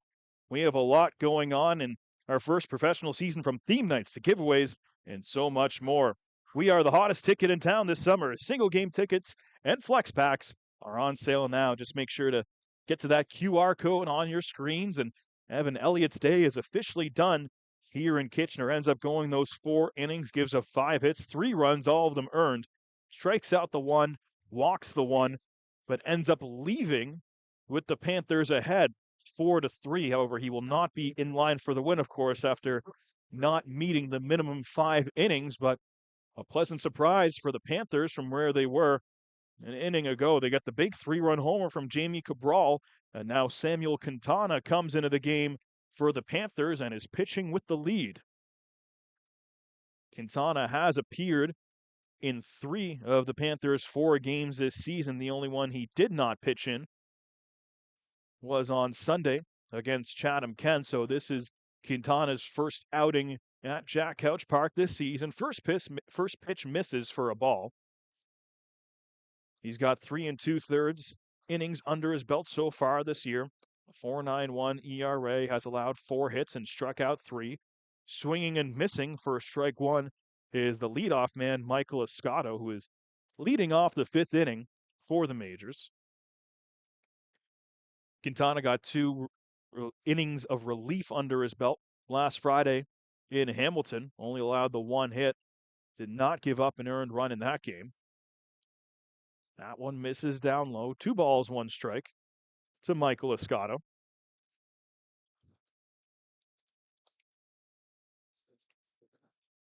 Mentioned one other game in the CBL tonight. Welland adding on another, so they've got a 2-0 lead over the Baycats up in Barrie.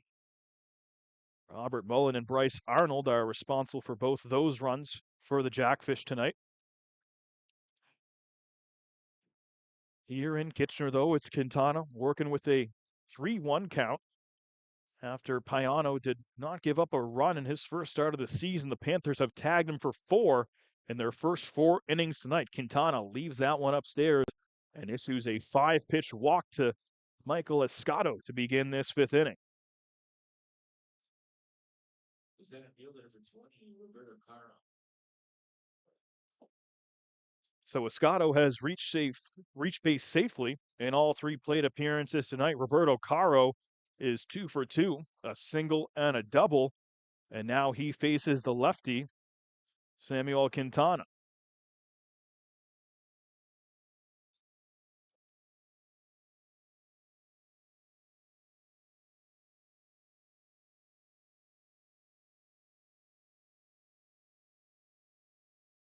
Caro squares around the bunt, but that pitch misses upstairs for ball 1.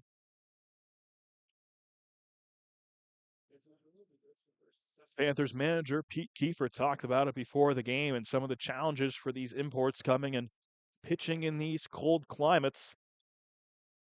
Tonight's game started at about 13 degrees at first pitch, but expected to drop more and more, especially as the sun continues to set here in Kitchener. Caro fouls that one straight back, evens the count at 1-1. Escato, the runner at first after drawing the leadoff walk.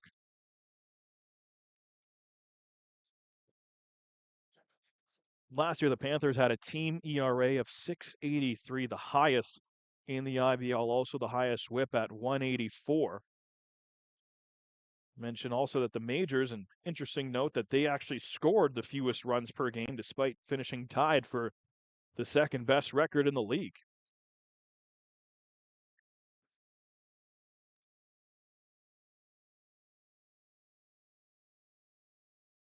Both London and Kitchener coming off wins where they allowed a total of 5 runs on Sunday. Quintana up 1-2 in the count and deals to Roberto Caro. That one misses low in the dirt. Good block by Ibarra, able to hold the speedy Escato at first base.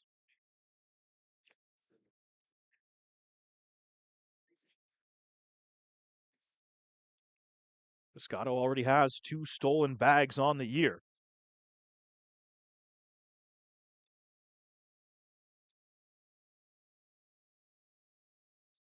Caro, on the other hand, came in tonight with just the one hit, and now they've got the runner picked off. Throw down to second, Kiefer the tag, and they got him. Michael Escato tried to take off for second, but Samuel Quintana, with a great pickoff move, ends up getting the first out of the inning.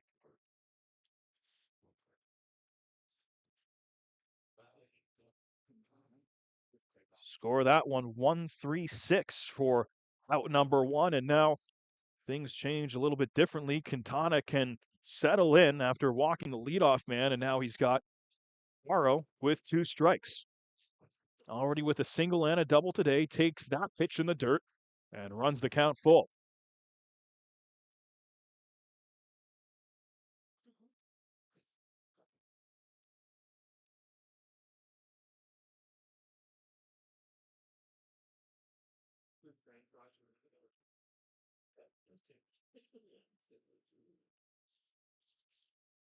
The payoff pitch. Chopped right back up the middle, ranging over to his right. Zane Scansey fires to first. What a play by Malik Williams. Digs it out on the other end. Scansey and Williams teaming up for a great defensive play, and there's 2 down. First baseman number 33, Trent Lanahan.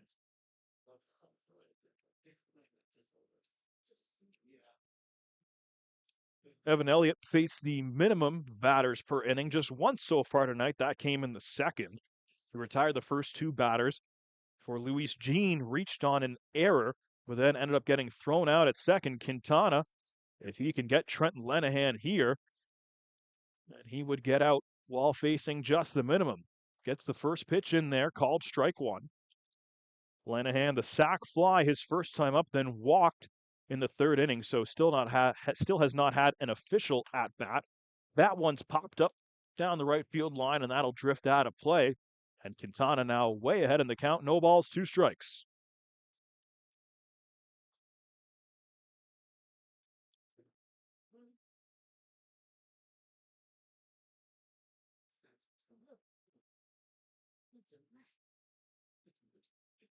Lanahan, the homer on Sunday at Arnold Anderson Stadium. He is 3 for 8 so far this season. Fouls that one away and stays alive. Still no balls, 2 strikes. Lanahan's first season in the league. Same goes for Quintana, one of the imports that was brought in this offseason. And talking with Pete Kiefer earlier in the season, talked about really wanting to bolster the back end of this Panthers bullpen. And these are the kind of guys they brought in to try and nail things down when the Panthers had a lead. Obviously, still a long way to go. 10 more defensive outs needed. 13 defensive more outs needed from the Panthers tonight, but they do have a lead as a big curveball drops in there for a strike 3. Quintana gets his first strike out of the game and ends up facing the minimum in the top of the 5th inning. The Panthers take a 4-3 lead to the bottom half. Get ready, Chatham-Kent. For the first time ever in the new Canadian Baseball League era, the 2026 All-Star Showdown is landing at Fergie Jenkins Field on the July 11th and 12th weekend. The league's top talent all in one place. Watch the full slate of skills competitions, including the popular Home Run Derby on Saturday, and on Sunday, the ultimate 2026 CBL All-Star Game featuring your favorite players for a mid-season showdown. Chatham-Kent, it's our time. The All-Star Weekend of the new CBL era. It's history in the making.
Lineup card turns over for Kitchener here in the bottom half of the fifth inning. Matteo Zeppieri, Pete Kiefer, and Yosvani Penalve will get things started. So far, those three have combined to go just 1 for 6 so far in this one, as Payano is back out for his fifth inning of work. Zeppieri offers at the first pitch for strike number 1. Payano needing just 51 pitches to get through the first 4 innings. Had been cruising right along up until that Jamie Cabral 3-run homer in the bottom of the 4th. Zeppieri watches that one down low, evens the count at 1. Evan Elliott only ends up lasting 4 for the Panthers. Does lead with them in front after giving up 3 runs on 5 hits, striking out 1 and walking 1 in the process. Payano deals the 1-1 to Zeppieri and catches the outside corner. Matteo didn't like it, and it's 1-2.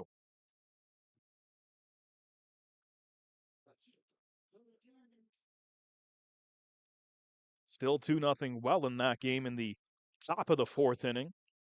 One that got started at 7:30 p.m. Breaking ball runs in and almost hits Zeppieri, but ends up missing inside, evens the count at 2.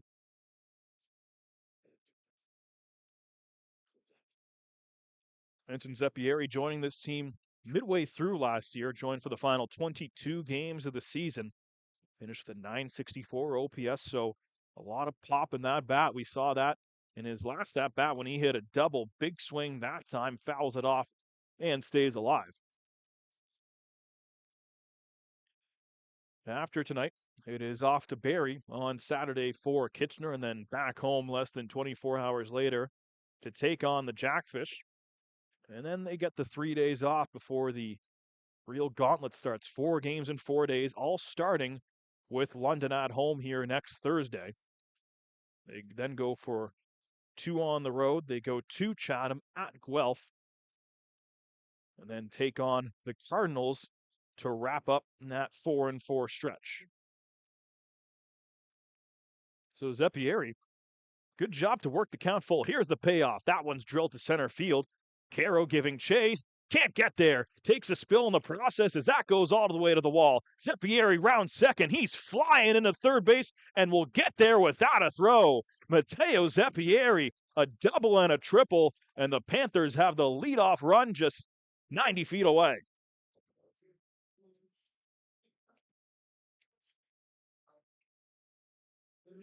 Boy, oh boy, Matteo Zeppieri swinging a hot bat to begin this season. Had a big 2-run double in the win on Sunday. A double in the 3rd, and now a triple to kick off the bottom of the 5th. And the Panthers have a chance to give themselves a bit of breathing room here as Pete Kiefer digs in for his 3rd plate appearance of the evening. Both times Payano has gotten him to ground out to the first baseman.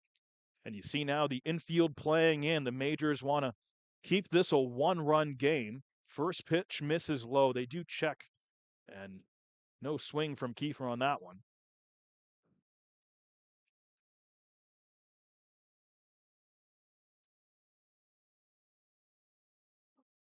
Zeppieri already has 3 stolen bags on the season. Had 6 stolen bases last year, so a bit of speed down at third base. And of course, with the lefty on the mound, doesn't have him in his full vision like a righty would, as Payano pumps that fastball in there for strike 1.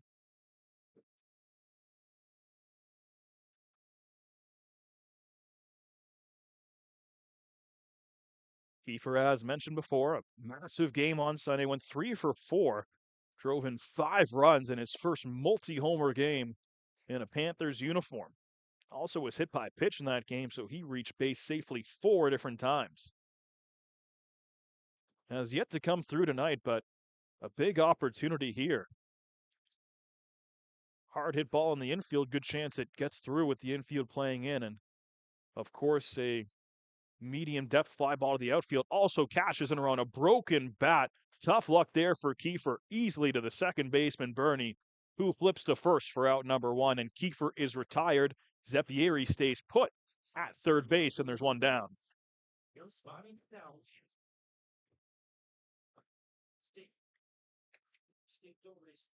Kiefer falls to 0-3 on today. All 3 times he's been up, he's hit the ball on the ground on the right side of the infield. And now it's Yosvani Penalve's turn once again to try and cash in Zeppieri after the leadoff triple.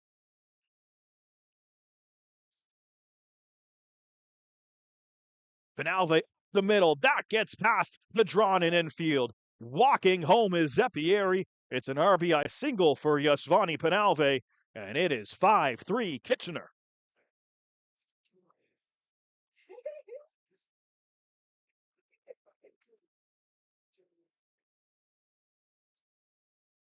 So the line keeps on moving. Penalve jumps on the first pitch he sees after he went 0 for 2 in his first couple trips. But a clutch hit there from Penalve. Kitchener not needing a whole lot there. Don't need him to drive the ball too far. And with the infield drawn in, a great play.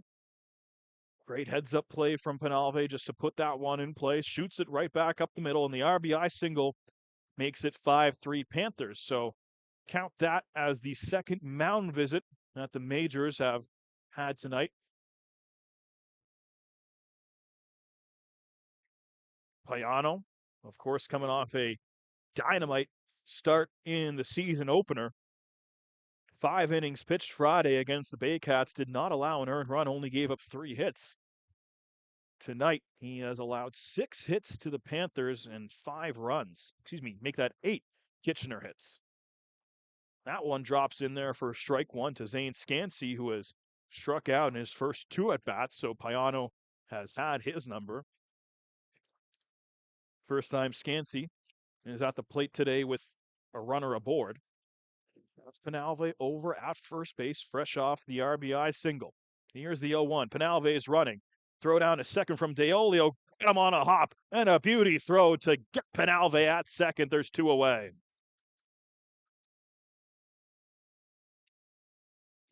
Gotta like the aggressive decision, but it ends up biting the Panthers. The base runner is erased, and now there's 2 away with Zane Scansey at the dish. Great throw from Deolio. Penalve didn't get a great jump on that one. And despite the low throw, a great play from Bernie to get over and dig that one out on the 1 hop, apply the tag, and get the second out of the inning for London.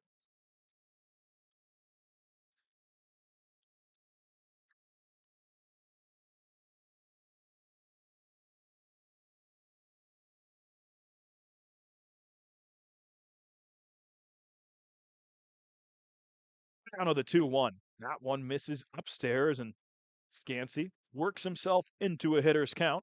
That 3 balls and 1 strike.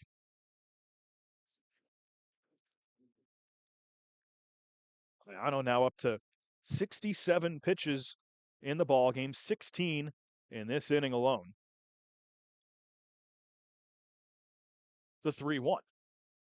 Scansey fouls it straight back and runs the count full.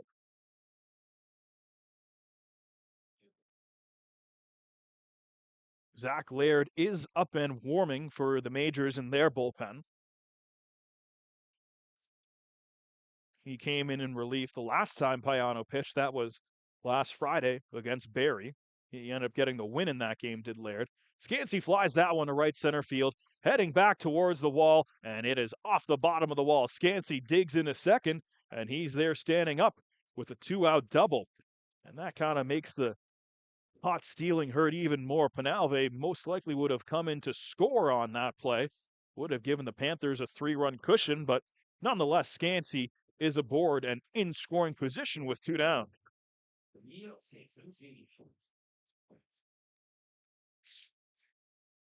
First hit of the ball game for Scansey, and had struck out in his first 2 times up.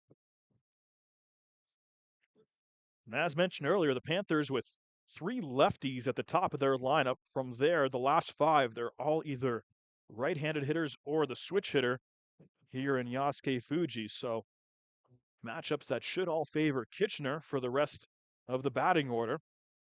Got to imagine that Payano's time is starting to run out with Laird up and warming. Runner in scoring position here after Fuji takes ball 1. Doubled in his first at-bat, struck out his last time up. Here's Payano with the 1-0 to Fuji. Upstairs, and it's 2-0.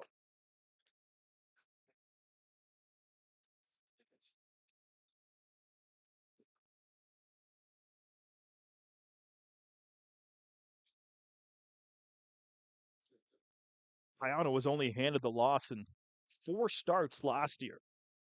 If he gets knocked out of the game right now, he is very much in line for the loss for the majors. 2-0. Fuji popped up on the left side. Giving chase is Luis Jean, but that one will get into the seats, and it's 2-1.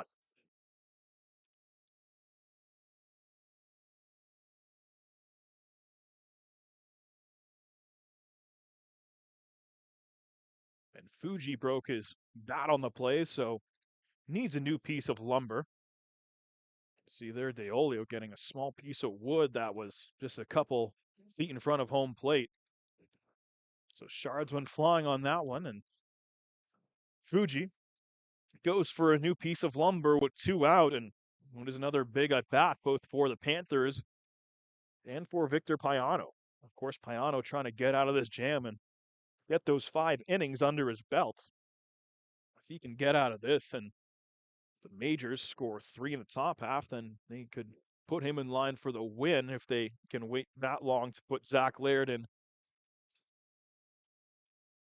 Here's the 2-1.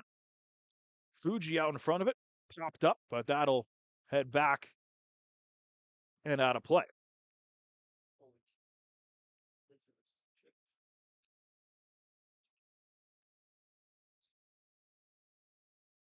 Two balls, 2 strikes. Payano with his 74th pitch of the evening. Fuji watches it and drops into the bottom of the strike zone for a called strike 3. He doesn't like the call, has a few words for Kyle Warner, but the Panthers end up stranding 1 after the triple and the run scored from Matteo Zeppieri. It is 5-3 Panthers as we head to the 6th inning here on KPTV Live. Get ready, Chatham Kents. For the first time ever in the new Canadian Baseball League era, the 2026 All-Star Showdown is landing at Fergie Jenkins Field on the July 11th and 12th weekend. The league's top talent all in one place. Watch the full slate of skills competitions, including the popular Home Run Derby on Saturday, and on Sunday, the ultimate 2026 CBL All-Star Game featuring your favorite players for a mid-season showdown. Chatham Kent, it's our time. The All-Star Weekend of the new CBL era. It's history in the making.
Follow the Panthers anytime on social media for the most up-to-date information on the Kitchener Panthers. Hit like and subscribe on this very YouTube channel so you are notified of our latest content, including live home games just like this one.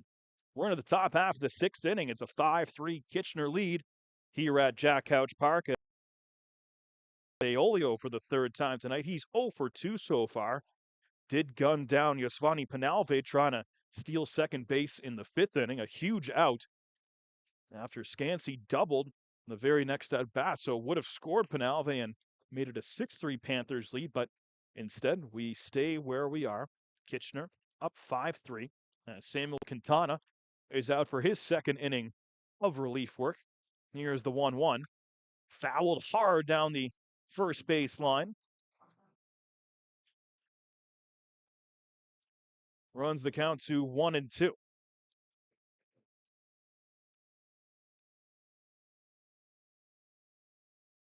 Deolio, fourth season in the league, all with London.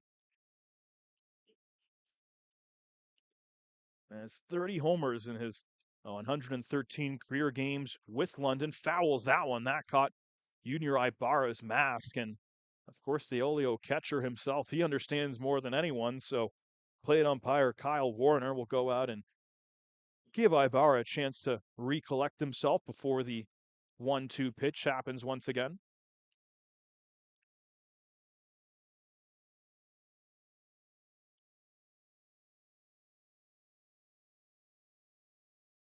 Deolio flew out to the right fielder Penalve in his last at-bat. Fastball misses away and evens the count.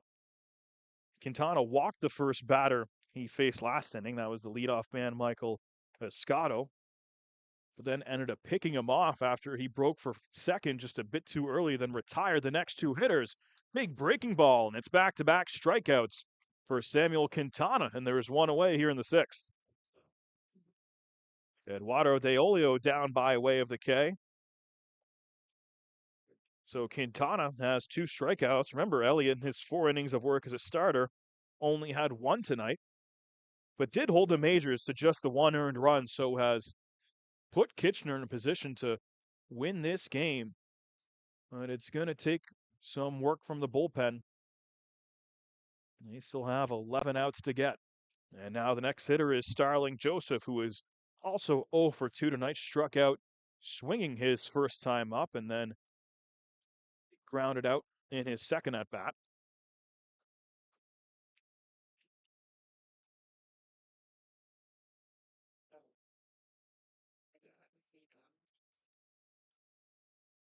Joseph, just like Deolio, also in his 4th season with the majors as Quintana gets that one to drop in there for strike 1.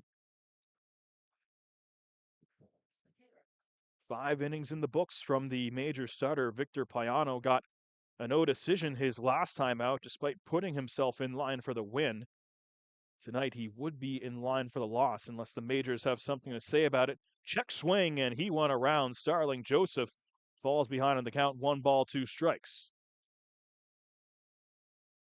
And going back to Payano, gotta wonder if his night will be done. Zach Laird was warming in the London bullpen. And with Payano up over 70 pitches, gotta wonder what his workload is like here just a couple weeks into the season. 1-2, grounded hard up the middle, takes a hop off the mound. Pete Kiefer fields it cleanly and fires over to first for the second out of the inning.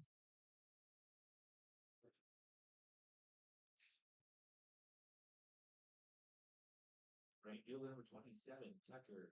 So ever since he walked the first batter he faced, Samuel Quintana has set down 4 in a row and now faces the lefty Tucker Zadunik, a dangerous bat at that.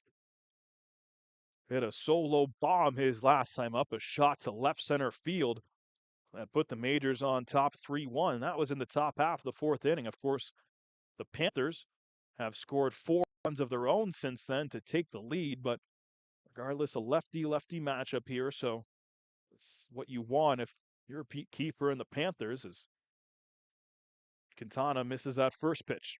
1-0, drops in there with the breaking ball and counts even at 1-all.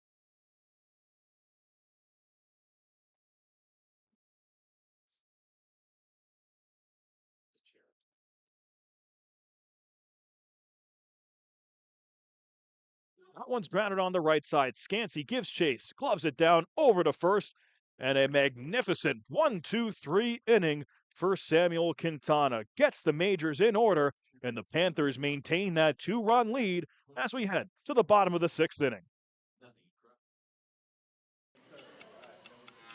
Hard-line drive up the middle. Whoa! Lindor out of nowhere. How did he do that? That Lindor can play. I don't know about that hair. And don't get me started on those gloves. I don't know. I kind of like it. It's time for a revolution. The Ref 1X by Rollins.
Day is officially done. He makes way for Caleb Casey, who will pitch for the second time this season. Also came in relief on Sunday in Brantford when he threw 2 innings, 23 pitches in that one. Threw about half of them for strikes. Payano's day is done. Goes 5 innings, 9 hits, 5 earned runs. Did strike out 7 and didn't issue any walks. But of course, the big one was that 3-run homer to Jamie Cabral in the 4th inning, and that is the difference maker. Junior Ibarra flies that one into center field. Camped underneath it is Roberto Caro for out number 1, and 1 pitch is all that Casey needs for the first out of this 6th inning.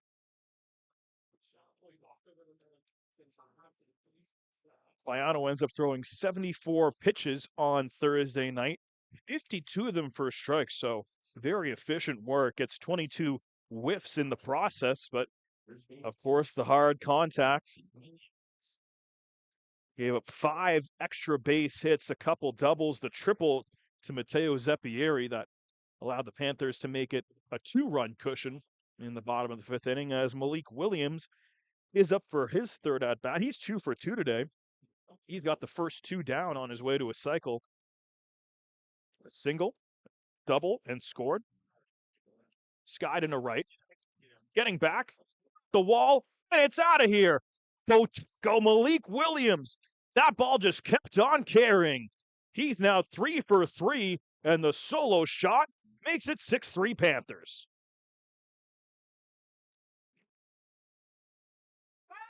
Such an effortless swing from Malik Williams. That ball just kept on carrying the other way. Of course, a hitter-friendly ballpark right around 320 feet, but Malik Williams clears the wall. No doubt about it. Solo shot, and the Panthers add on another. He is now a triple away from the cycle.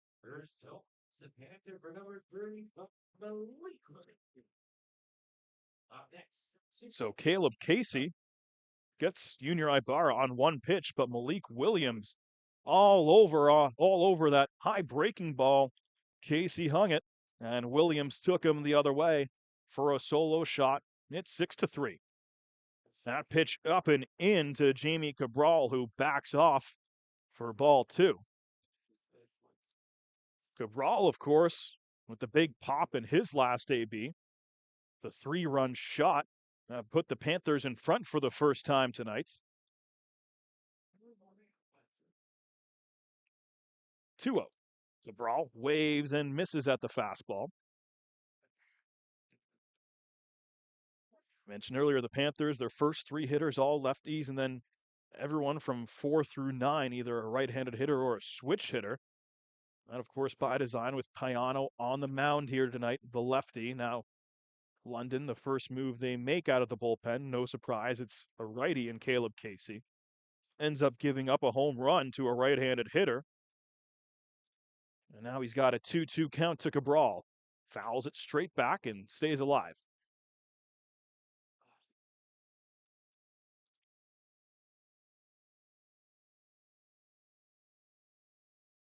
Cabral did not play on Sunday against Chatham.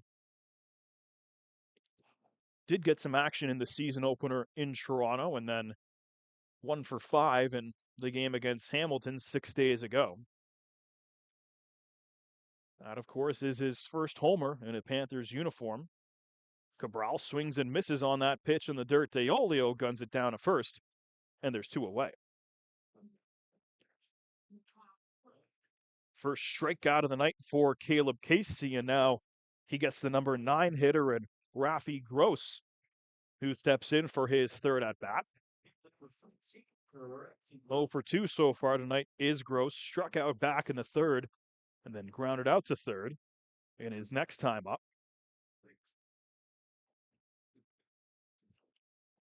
Panthers offense giving their bullpen more and more run support to work with. We haven't seen any Panthers starter pitch beyond the 4th inning this year.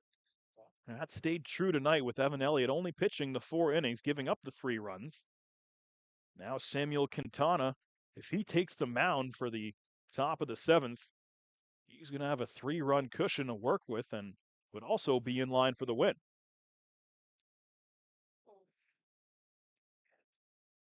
Casey set the 1-1. Fastball up in the zone, challenged Gross, and he swung through it.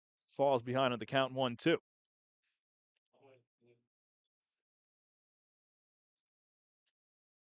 Bernie, Jean, and Babiuk due up in the top half of the 7th for London as Casey gets Gross to swing and miss. Back-to-back strikeouts for Caleb Casey, but gives up that solo home run to Malik Williams, and the Panthers take a 3-run lead to the 7th. Get ready, Chatham Kents. For the first time ever in the new Canadian Baseball League era, the 2026 All-Star Showdown is landing at Fergie Jenkins Field on the July 11th and 12th weekend. The league's top talent all in one place. Watch the full slate of skills competitions, including the popular Home Run Derby on Saturday, and on Sunday, the ultimate 2026 CBL All-Star Game featuring your favorite players for a mid-season showdown. Chatham Kent, it's our time. The All-Star Weekend of the new CBL era. It's history in the making.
So with 2 right-handed batters due up for the majors in the top of the 7th, Pete Kiefer is going to go to a right-hander And Elian Serrata, he is onto the mound for the Panthers.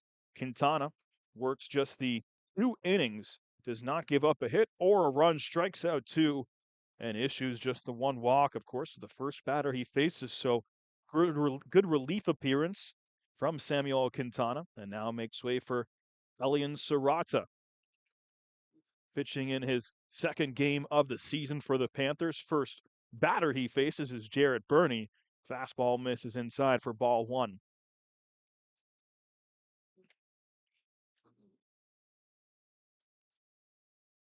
Serrata, his first season in the league, signed with the Miami Marlins back in 2022 on a minor league deal, spent 3 seasons in the Dominican Summer League, and then ended up playing for the Marlins team in the Florida Complex League last season, where he pitched in 16 games.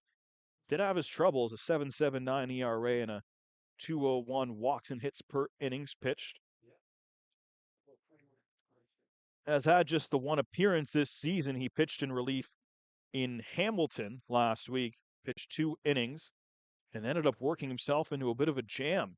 Had the bases loaded, and the Cardinals had the go-ahead run at the plate, but Serrata ended up inducing a big ground ball back to himself that finished off the inning. Only ended up giving up the 2 earned runs in that one, and Burney barely lifts the bat off his shoulder, and that plate appearance draws a walk after he worked the count full, and the leadoff man is aboard. So both Panthers relievers tonight have walked the first batter they faced.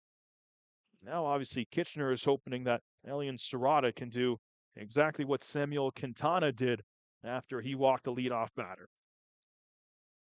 Now it's Luis Jean's turn. He is officially 0 for 2 tonight, reached on an error and then was caught stealing back in the second inning, and then flew out to the center fielder back in the 4th. Getting his 3rd plate appearance here.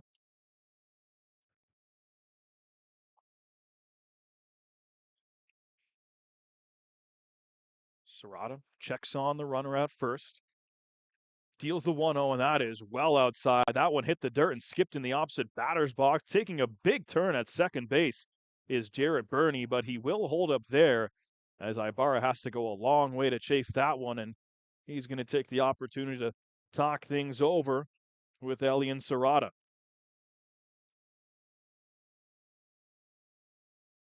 Evan Elliott had a wild pitch in the first inning. Now that's the second wild pitch by a Panthers pitcher here in this ball game.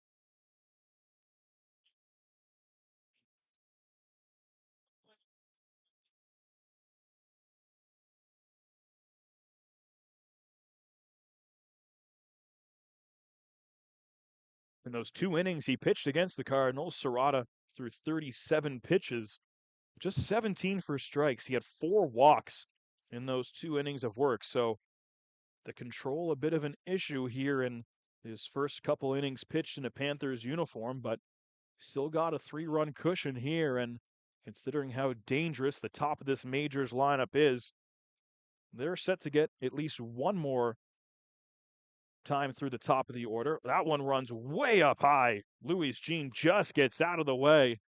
The not encouraging sign after a mound visit to have a fastball run way up and in to a right-handed hitter. And now Serrata is way behind in the count. 3 balls, no strikes. Burney, the runner on second base, fastball, pumps it in there for strike 1.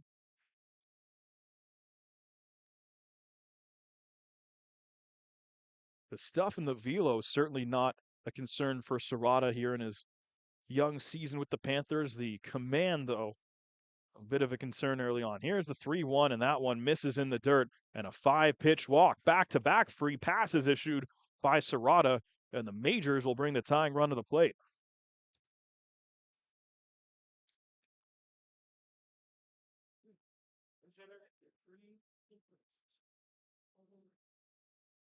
And we will have a pinch hitter for the number 9 spot in the lineup.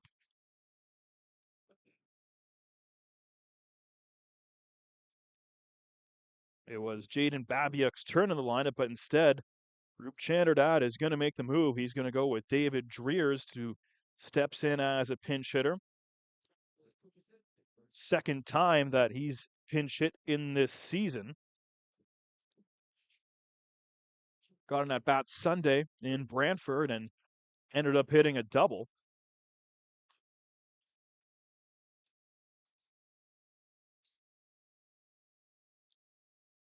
Dreer's played the last 3 seasons out in BC with the UBC Thunderbirds. Last year hit .290 and 3 home runs to go along with it. Showed bunt on that attempt, pulled back, but Serrata actually drops it into the zone and he's ahead in the count 0-2. Interesting move going with a lefty for a lefty when making the pinch hit decision, but now Serrata up in the count 0-2. 2 on for David Dreers. Takes the fastball up high.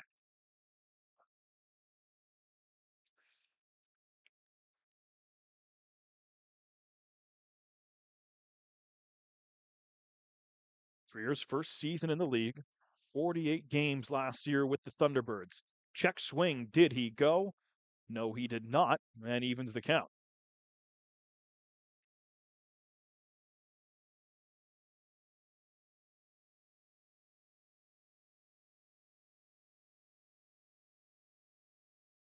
Serrata got ahead in the count, no balls, 2 strikes. Dreers has worked it even. Here's the 2-2.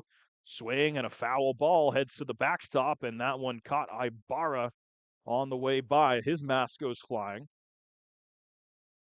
And a tough night for Junior behind the dish. Doesn't seem too fazed by that one. Good news.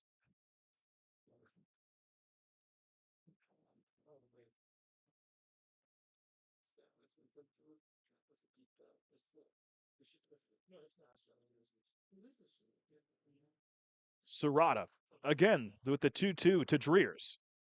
Curveball in there for strike 3. Big hook. Dreers was watching that pitch into Ibarra's mitt. And a perfect breaking ball from Elian Serrata for out number 1. Top of the order for the major with shortstop number 8, Michael Scott.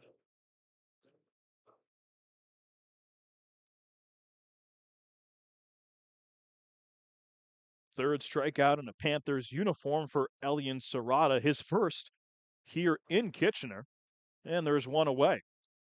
Now the Panthers are a double play ball away from getting out of the inning.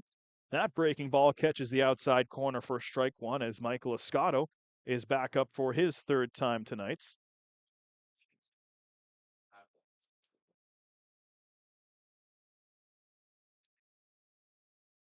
That one's flied into right field. Penalve puts his hand up, but lets that one drop in front of him. No chance to get to that ball. At the same time, Bernie doesn't come around to score. He's held up at third base, and Escato gets that one to drop in, and the bases are loaded with 1 away.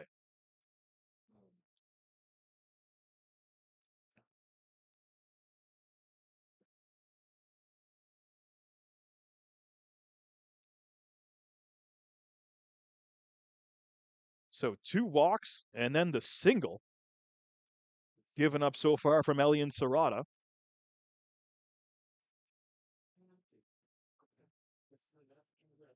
And that will be it for Serrata. He leaves and is responsible for all 3 runners on board.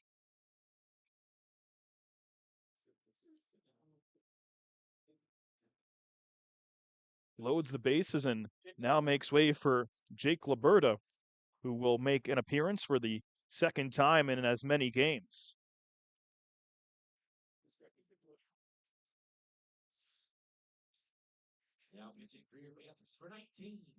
So a tough outing for Serrata before the game. Manager Pete Kiefer said that we're going to see some imports come in out of the pen in this game. Samuel Quintana came in, certainly did his job. The 2 clean innings, struck out 2, did not allow a run. Serrata only able to record the 1 out. Issues 2 walks, gets a strikeout of the pinch hitter Dreer, and then gives up the single to Michael Escato to load the bases.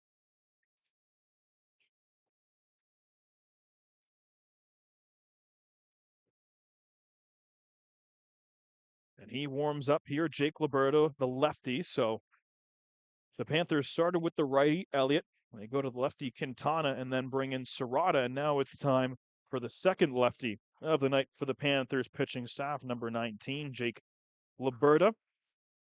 His second season with Kitchener. Pitched in relief on Sunday against Chatham-Kent. Ended up eating up 3 innings in that game. Did give up 2 earned runs, 2 hits. But efficient in the process. Only needed 17 pitches to get through those 3 innings. In fact, on Sunday, Kitchener ended 3 different innings via the double play defensively.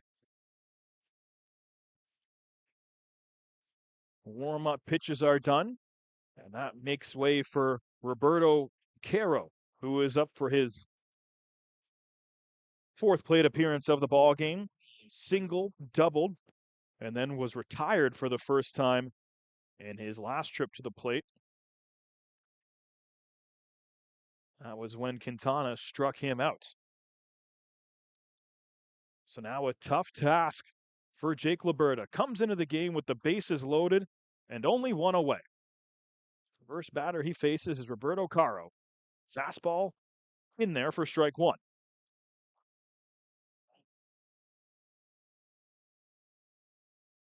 Caro's first season in the league, of course, has some experience with the Chicago Cubs organization. Back in 2019, played in Double-A ball. Check swing, did he go? No, he did not. Count even at 1.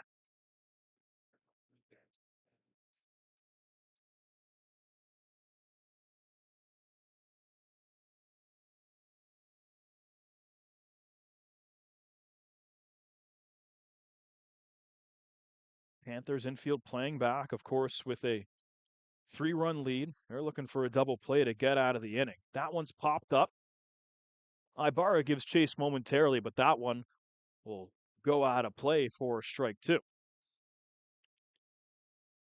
And now the lefty Liberto ahead in the count. 1 ball, 2 strikes to Roberto Caro.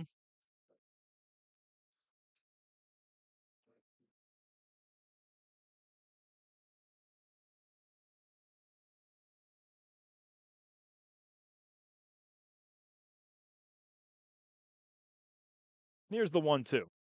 That one misses low in the dirt. Ibarra with a good block to get in front of it. Otherwise, that might have cashed in a run. The bases are still loaded and still 1 out.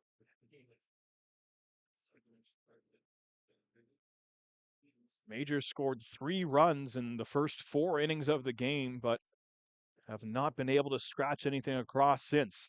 But they are very much threatening here in the top of the 7th. Bases juiced and 1 away. Jake Liberto, second arm for Kitchener here in this 7th inning. Has 2 strikes on Roberto Caro. Misses down low and runs the count full. Liberto got himself ahead in the count, 1-2. And now you got to think Caro is going to have a good pitch to hit. Nowhere to put him.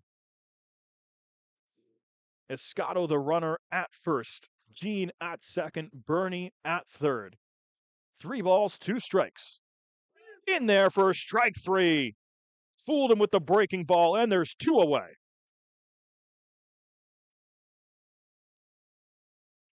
And I'll tell you what, that is gutsy from Liberto to throw that pitch. Off speed over the heart of the plate, and Caro was clearly sitting on something else. He watches that one go by for strike 3 and a massive second out for the Panthers. They're now just 1 away from escaping this bases loaded jam, but it's not going to be easy. Trent Lenahan is next up for London. And he is a threat at the plate, already with a homer in the first 2 games of the season.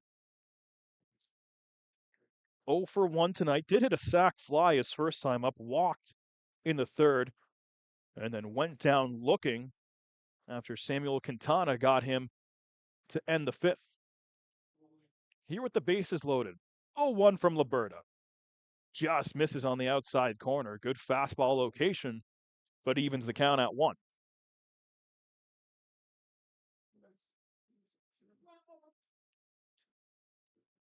Lenahan, in the 57 games he played last year at UBC, went deep 15 times and drove in 63 runs. There are a whole lot of runs waiting to be driven in here. Ground ball to third. Fuji has it on to second, and the Panthers get out of the jam. Bases loaded with just one away, but Jake Liberta comes in and works them out of trouble. It's still 6-3 Panthers, and it's stretch time here at Jack Couch.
Now, in case you're just joining us, it has been another come-from-behind kind of night for the Kitchener Panthers in their 2 wins this season. They have come from behind in both of them.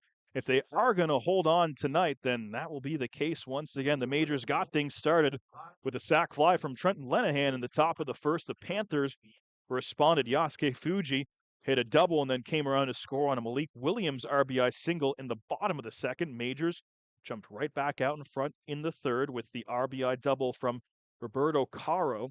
And then the fourth inning, that was the big one. First, Tucker Zadunik got things started for the Majors with a solo shot. Then it was a 3-spot from the Panthers thanks to Jamie Cabral hitting his first bomb at a Panthers uniform, a 3-run shot to give them a 4-3 lead. Then in the fifth, they added one more. Matteo Zeppieri led off the inning with a triple, came around to score on Yosvani Penalve's RBI single. Panthers tacked on another thanks to Malik Williams' solo homer in the sixth. And also to note for Williams, he is just a triple shy of the cycle. Not guaranteed to get another at bat, especially if the Panthers are winning after 8, but we will cross that bridge when we get to it as we are back underway here at Jack Couch Park. Top of the 7th inning. Caleb Casey back out for another inning of work for the Majors. He came in to replace Victor Payano, who worked 5 innings, gave up 5 runs on 9 hits, struck out 7, didn't allow a walk, but a couple bombs ended up making the difference. 2-2. Zeppieri takes it upstairs, evens the count at 2.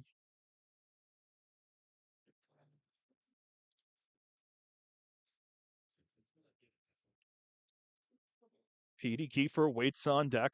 0 for 3 tonight, but mentioned he's coming off that big game Sunday where he reached base safely 4 times, including 2 home runs. And now he will walk up to the plate for his 4th time tonight, rather. And he'll do it with the leadoff man aboard after Matteo Zeppieri works himself a leadoff walk. And for a righty, and Caleb Case, who stays in this game, it's a tough part of the Panthers lineup. 3 straight lefties, and they can all crush the ball. So now it's Pete Kiefer's turn. Takes that fastball upstairs for ball 1. So Zeppieri, ever since he struck out in his first at bat of the game, has reached base safely 3 times. A double, a triple, and now a walk.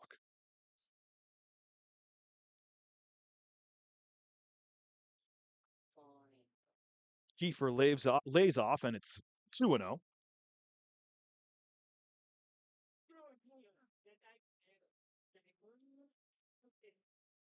Casey came in to start the bottom of the 6th inning. Got Junior Ibarra to fly out to center, then gave up that solo shot to Williams, but then struck out the final 2 batters he faced in Jamie Cabral and Rafi Gross.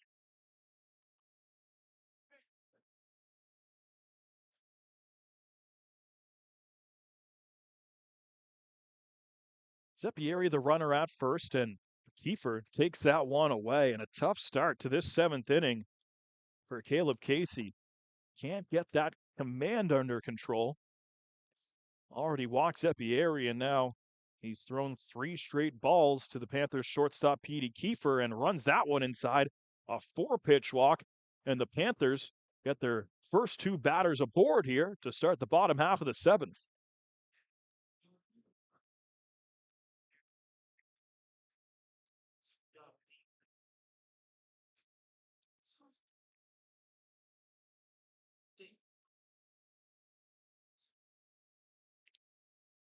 Group Chanderdat, the GM, co-owner, and field manager, of course, for the Majors, coming out for a mountain visit to talk to Caleb Casey.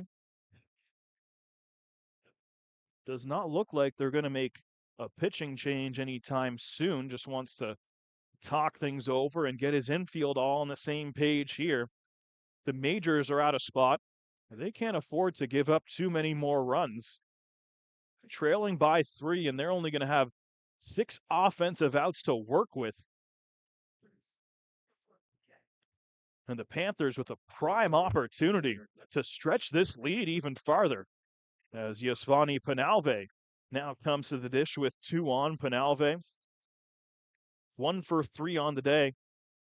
RBI single his last time up, and then was down trying to steal second base as Eduardo De Olio gunned him down. Here he is with 2 aboard. First pitch from Casey pops straight up with the infield fly rule in effect. Penalve is out right away, and there is 1 gone. So Penalve just got a bit out in front of that one. Casey gave him a good pitch to hit, and the Majors get a big first out.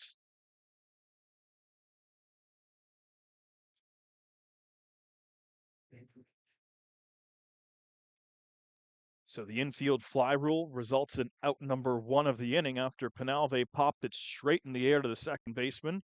And there's 1 gone now for Zane Scansey, who takes that breaking ball in there for strike 1.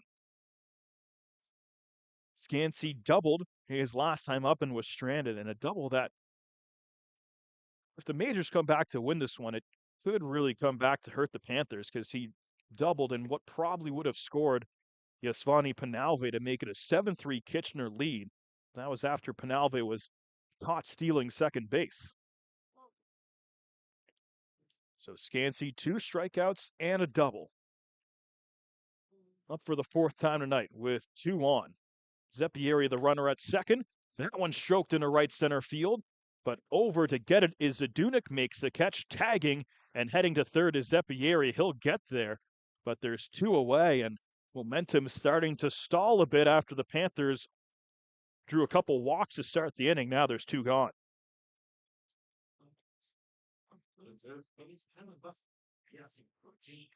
So Yasuke Fuji comes to the dish, a switch hitter. He's hit from the right side his first couple times up, and now with Caleb Casey, the righty, on the mound, he'll hit from the right side of the plate, the left side of the plate for the first time this inning. The lone switch hitter in this Panthers lineup, and we saw him go deep from both sides of the plate last year. That one skips straight up in the air. Deolio can't find it, and walking home is Zeppieri to score another Panthers run. It's 7-3.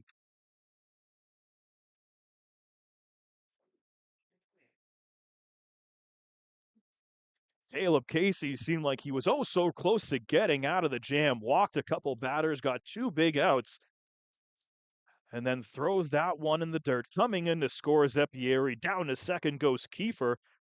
And now a chance for the Panthers to keep this rolling. A single here from Fuji could potentially make it a 5-run game. Casey's 1-0. Chop to the right side. Over to plate is Bernie. Boots it, and that allows Fuji to reach safely. What is happening to the majors this inning? A wild pitch scores a run. And then Bernie boots a routine play at second base. Uncharacteristic from Jared Bernie, and the inning continues for Kitchener.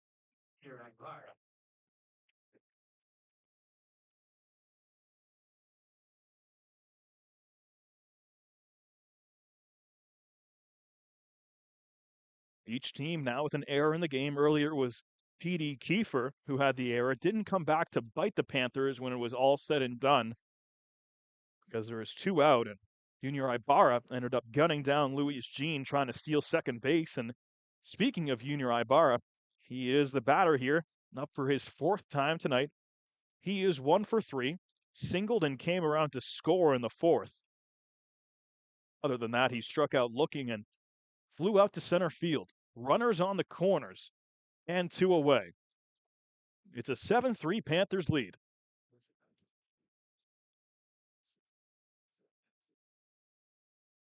The 2-0. Ibarra watches it down low, and easily walking into second base is Fuji.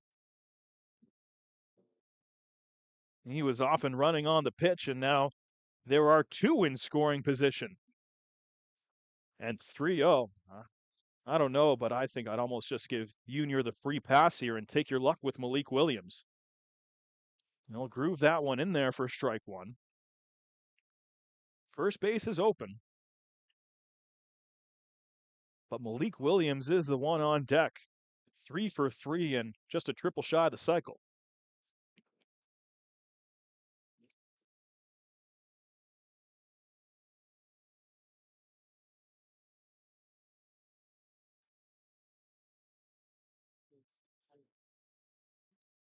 Three balls, 1 strike. Casey, the delivery to Ibarra. That one's popped straight up in the air. Deolio can't find it. Now he locates it and makes the catch for out number 3. Some nervous times for the majors. They do end up allowing 1 run, but get out of it and strand a couple runners. 7-3 Panthers. We head to the 8th inning here on KPTV Live. Hardline drive up the middle. Whoa! Lindor out of nowhere. How did he do that? That Lindor can play. I don't know about that hair. And don't get me started on those gloves. I don't know. I kind of like it. It's time for a revolution. The Ref 1X by Rollins.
Taking a look at the road ahead for the Panthers, as mentioned, they will be in Barrie on Saturday for a 4:05 first pitch, then back here on Sunday to take on Welland in a rematch of last year's first-round playoff series, and then it all gets going a very busy stretch for Kitchener. 4 games in 4 days, beginning a week from today with a rematch against these very London Majors.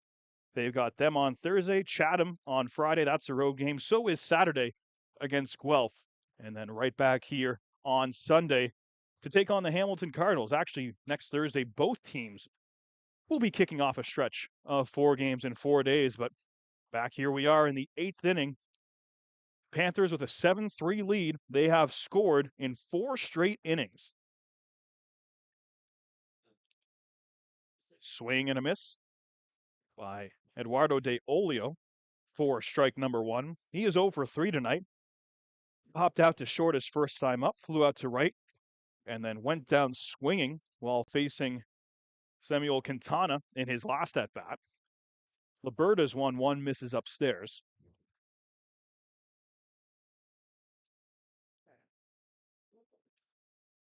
Pretty good 7th inning from the Panthers. They send 7 batters to the plate, only end up scratching 1 run across and stranding 2 in scoring position. But at this point, any runs that you can get at this point in the game could prove to be big. They now have a 4-run cushion. They've gotten 3 straight scoreless innings from their pitching staff, and Jake Liberta did a great job of dancing his way out of trouble in the bottom of the 7th. After Elian Serrata loaded the bases with only 1 out, Liberta came in and shut the door. Here's the 2-2. Fouled straight back, and we'll do it again. Right now, CBL Game Day has the Panthers at a 78% chance of winning this ball game. Still got 6 outs to go. The good news is if they set everyone down in order, they will not have to face the top of the London lineup once again. That one is headed towards the Majors bullpen. Long foul ball from De Olio, and they'll do the 2-2 once again.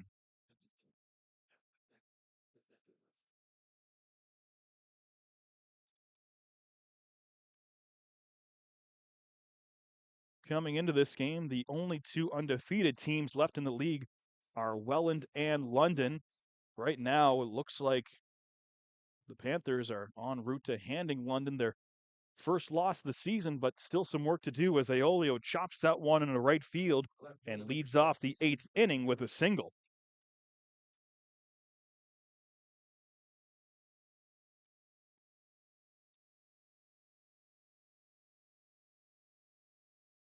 Brings up Starling Joseph. He is 0 for 3 so far today. Struck out and has grounded out twice.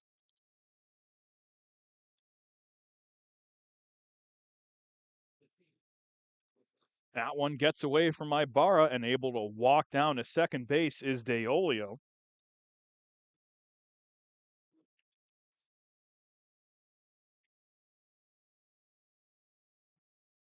Majors get a runner in scoring position. They've had the leadoff man aboard 2 of the last 3 innings, but haven't been able to scratch anything across.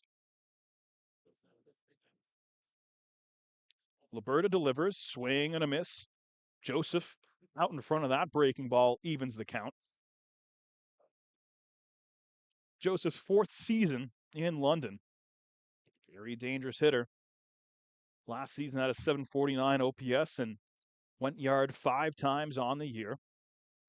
Popped that one straight up and out of play.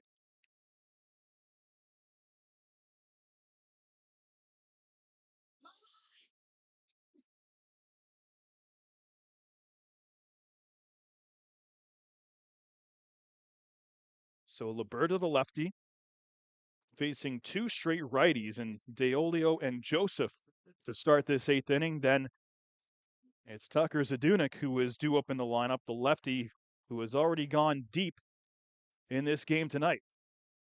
1-2 pitch just missed the outside corner. Great location from Liberta, but couldn't get Joseph to offer at it and couldn't get the call either. So it's even 2-2.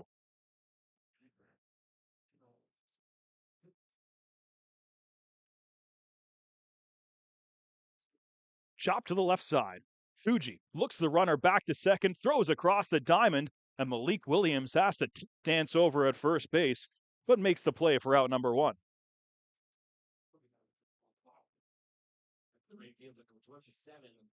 Talked about it a lot last year. Fuji just so calm and comfortable in that third base spot. You can really shift him anywhere on the infield, but third base is where you saw him most of last year, where we expect to see him most of this year. Just a smooth play that time. Roop Chanderdat out to talk with the first base umpire and Mike Kinnear.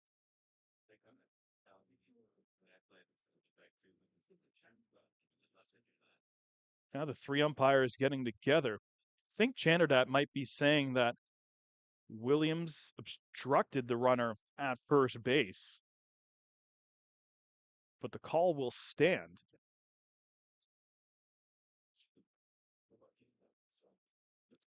So there is one away.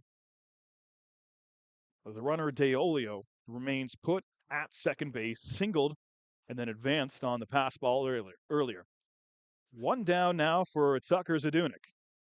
Fastball misses down and away. Ball one.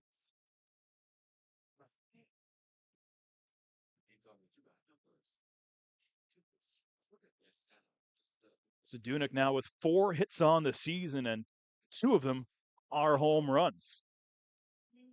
Fouls that one back. As mentioned, these two teams are going to face off again a week from today. Same ballpark, same time. They will both be kicking off a tough 4 games in 4 days stretch. Liberta, the 1-1. Misses away.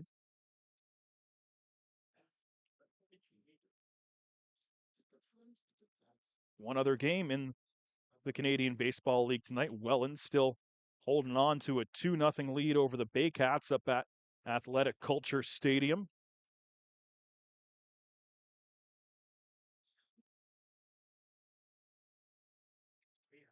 The Jackfish pitching staff has been able to hold Barrie at bay tonight. No runs on 5 hits. If both these results stand, then the Jackfish would be the lone undefeated team remaining. Here's the 3-1. Swing and a miss. Runs the count full.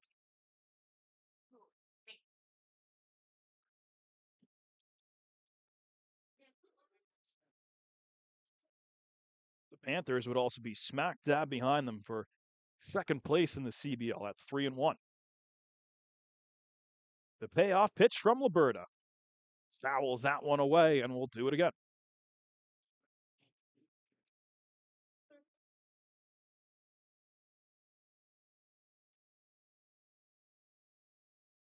Kitchener's win probability now at 76% with the runner in scoring position and 1 out. Big pitch here to Zadunik. Chops that one down the third baseline and past the dive of Yasuke Fuji. Rounding third, Deolio will come in to score. Zeppieri couldn't field it cleanly. And the Majors get one back. It's 7-4. Nice 4-1 game. Second baseman number 12, Jared Burney. Tucker Zadunik with his second RBI on the day, second hit. He's now 2 for 4, and the Majors aren't going away just yet. It's a 3-run game. Now into the bottom third of the batting order for London. Jarrett Burney up for the third time. Popped up down the right field line. That one's going to get over into the bullpen. No chance for Penalve to track that one down.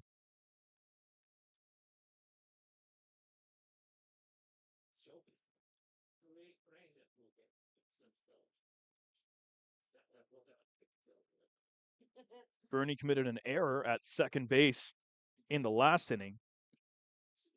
Didn't end up making a difference when it was all said and done. There was runners on second and third, but the Majors worked out of the jam with Caleb Casey able to dance his way out of trouble. Fouls that one away, and now Liberta is ahead in the count. No balls, 2 strikes. Obviously, the Panthers would love to get a ground ball up the middle here and have a chance to get themselves out of the inning with one swing at the bat.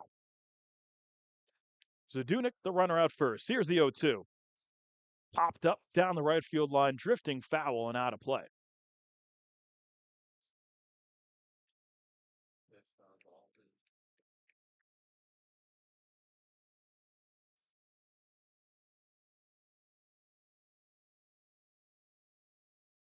Liberta pitching in his second game of the season. Didn't appear in the first two for the Panthers, but came in Sunday against Chatham-Kent, and they were able to get some length out of him. Ended up pitching 3 innings and efficient work. That one's in there for strike 3. The knees to Jarrett Burney, and there's 2 away. Jake Liberta with his second strikeout since coming into the game, and the Panthers now just 1 out away from getting out of the inning. This third baseman, number 29, Lewis G. So Luis Jean comes in for the 4th plate appearance of the game. Walked his last time up, also reached on an error. But does not have a hit to show for it tonight. Backs off the plate and takes the fastball in there at the knees for strike 1. If Liberta gets Jean here, it'll be the 9-1-2 hitters due up in the 9th for London. Fouls that one off and runs the count to 0-2. Of course, another big question is, do you let Liberta pitch the 9th inning if you're Pete Kiefer and the Panthers? He's been cruising right along today, has only given up the 1 earned run. That came earlier this inning.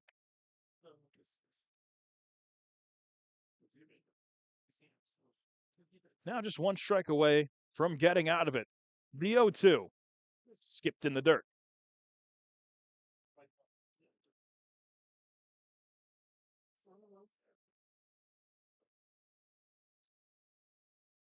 Williams, Cabral, and Gross are the 3 due up in the bottom of the 8th for Kitchener.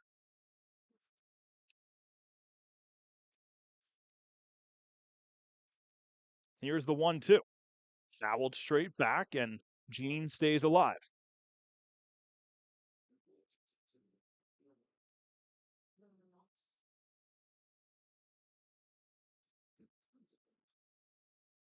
Liberta, the 4th pitcher of the night for the Panthers.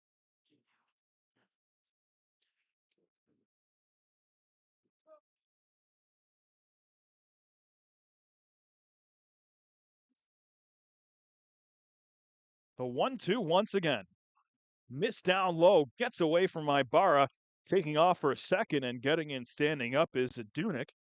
So the runner moves into scoring position, and now the batter at the plate becomes that much more important for Jake Liberta. Liberta, a deadline acquisition last year for the Panthers, pitched in 5 games, 12 innings of work. Tough numbers with an ERA up over 11. But so far this year has only allowed the 1 earned run, and that came tonight. Trying to hold the majors at bay. The 2-2. Swing and a miss. Gets some swinging to end the 8th. And the Panthers only end up giving up 1, and they still have a 3-run lead as we head to the bottom half on KPTV Live.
Alex Springer is into the game for the first time this season for London. He has the 8th inning for the London Majors. He's in to take over for Caleb Casey, who lasted 2 innings, gave up 2 earned runs on just the 1 hit, but walked a couple and gave up a homer to Malik Williams that ended up giving the Panthers a 4-run cushion. That's been cut down to 3.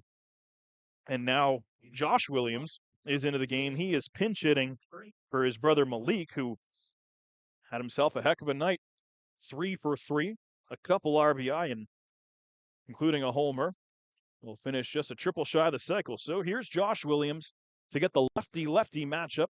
Waves and misses at that breaking ball in the dirt. Springer is in his 4th season in the league, all with London. Last year pitched in just 10 innings and had an ERA up over 7. Williams lays off that one, skips in the dirt for ball 1. So Josh Williams is the one who got the start at first base on Sunday against Chatham, went 1 for 2 in that game with a walk. Mentioned he's coming off his first real full healthy season in the IBL/CBL last year with the Cardinals when he played in 31 games, had an an OPS over 823, and went deep 5 different times and drove in 18 runs. Wave and a miss at that off-speed pitch. Striking out swinging is Josh Williams to begin the bottom half of the 8th inning. This is number 7, Sterling South. And another pinch hitter, Jamie Cabral, who also went deep earlier in the game. He is done as Charlie Towers will come into the game for him and get another lefty bat in for the Panthers. Mentioned their top 3 bats in the order, all lefties. And then 4 through 9 tonight, all right-handed hitters with the exception of Yasuke Fuji, the switch hitter. Springer shots that one in there for strike 1. Towers 0 for 4, but walked twice Sunday against the Barnstormers. Big breaking ball drops in there, and Alex Springer, efficient work so far since coming into the game. He's up 0-2. The Panthers entered the 8th inning, the 78% chance of winning the game. That's down to 73% after they gave up the run in the top half. And tough at bat there for Charlie Towers. Watches that one in there for strike 3, a 3-pitch strikeout. And Springer is dealing ever since coming into the game. Retires the first 2 batters. And why not make it 3 straight pinch hitters? Trent Lawson, he's going to come into the game and hit in the 9 spot, which would usually be Rafi Gross's spot in the order. Lawson had himself a big game on Sunday, 2 for 3. Had an RBI and a double against the Barnstormers. And he also already has one of the 2 Panthers home runs on the season. He went deep in the season opener at Christie Pitts Park. Takes that one upstairs. Springer's been all over the zone. A rare miss from him and working quickly. Trying to get the Majors bats back up in time with a chance to rally in the 9th inning. Breaking ball drops in, and Springer dealing so far since coming into the game. Has only thrown the 1 ball so far. Here's the 1-2. Lawson watches it go by. Alex Springer comes into the game and strikes out the side. Keeps the Majors within 3. But the Panthers will try and shut the door in the top half of the 9th inning. They have just 3 outs to go. Stay tuned for the conclusion here on KPTV Live.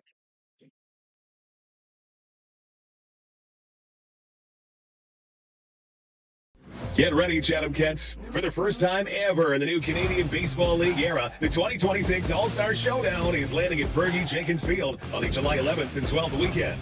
The league's top talent all in one place. Watch the full slate of skills competitions, including the popular Home Run Derby on Saturday, and on Sunday, the ultimate 2026 CBL All-Star Game featuring your favorite players for a mid-season showdown. Chatham Kents, it's our time. The All-Star Weekend of the new CBL era. It's history in the making.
Pete Kiefer calling upon Baldwin Cologne to try and shut the door for the Panthers and pick up their third win in a row. And the first batter he faces will be David Dreers here in the top half of the ninth inning. It would be the third straight game in which the Panthers have come from behind to win it. Cologne deals and fires in there for strike one.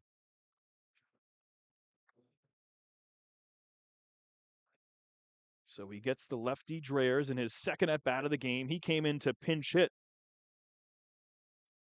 earlier in the game. Struck out looking in his first at-bat.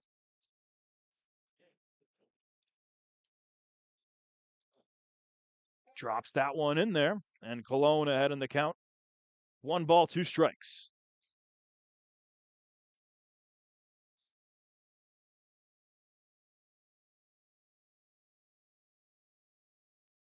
One, two, watches the fastball outside and evens the count.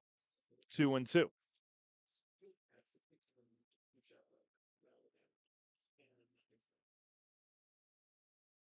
Breaking ball just misses, also crossed up by Barra. Got a glove on it, but gets by him, and the count is full. After this, the lineup will turn over. Michael Escato is the leadoff man for the Majors. He has reached base safely all 4 plate appearances. He's next up. Here's the payoff pitch. In there for strike 3. The big hook from Cologne, and there's one down in the ninth.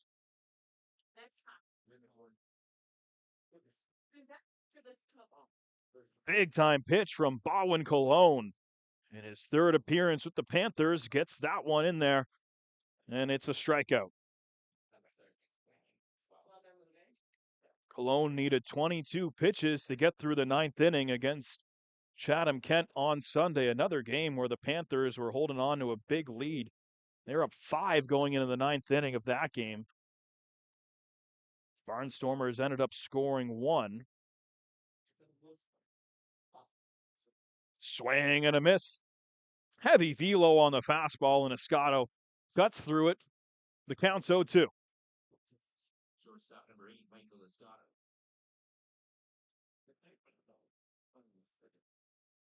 Escato, 3 singles and a walk today. 0-2. Popped up, but that will go back and out of play. And another chance for Escato on the 0-2 count. Cologne did spend time in the Texas Rangers organization, playing in the Dominican Summer League, primarily in the closer's role, and that's the role that he's been assigned so far out of this Kitchener bullpen. The 0-2 once again to Escato. Flared in a right center field. And that one will get past Penalve in right, gets behind him, and that'll be a double for Escato. So the Majors not done yet. They get a runner in scoring position with just 1 down.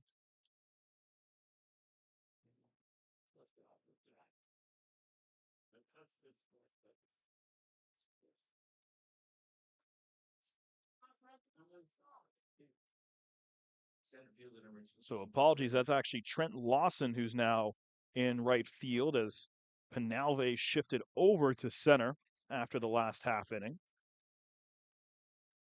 So the double for Escato. Now it's Roberto Caro's turn. Tying run on deck for the Majors. Fastball misses up high. It was a bumpy ride to the finish on Sunday for Cologne. Let's see if you can get the Panthers across the finish line. Working with a 3-run lead and has a save situation. Breaking ball misses as well. It's 2-0.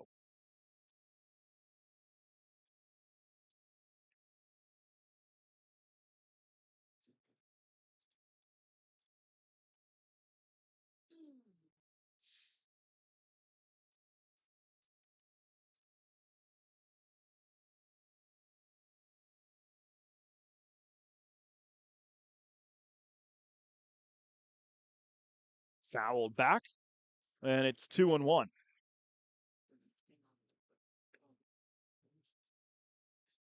Cologne did pick up the win in his first appearance of the season. That came Friday against the Cardinals. Did not allow a run in that game. Did allow one Sunday against the Barnstormers.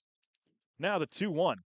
That one misses up high, and after Cologne seemed to be settling in just nicely, struck out the first batter he faced. He's given up a double, and now dealing with a 3-1 count to Roberto Caro.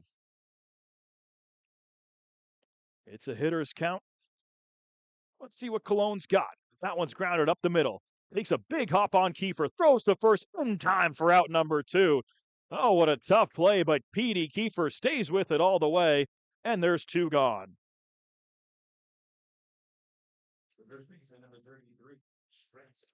That brings up Trent Lenahan, the final hope for the majors. Escato does move down to third base on the play.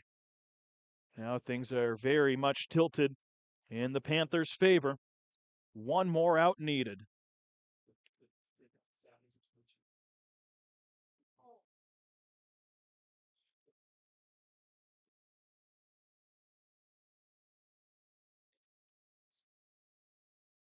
Lenahan 0 for 2 today. Hit a sac fly his first time up, then walked.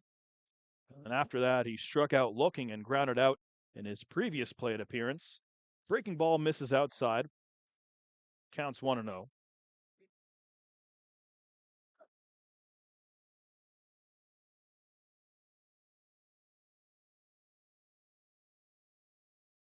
Swing and a miss through the fastball. Counts even. Lenahan 2 for 4 in the win Sunday against the Red Sox. Hit a home run in that game and drove in a couple in the process. But does not have a hit here tonight.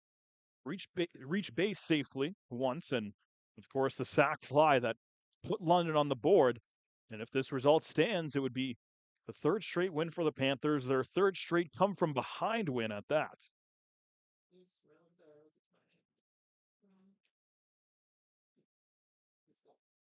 The 2-1. Check swing. Did he go? Yes, he did. And the Panthers are 1 strike away. Lenahan committed on that breaking ball that was tailing away from him into the left-handed batter's box. Could not hold up. And now Baldwin Cologne, 1 strike away from putting the nail into this one. The 2-2. Swung on and hit down the right field line, falling fast and falling foul. Just a couple feet to the right of the line, and it's still 2-2, and Lenahan nearly had himself an extra base hit that would have scored a run. Not to mention, if he did that, it also would have brought up the tying run.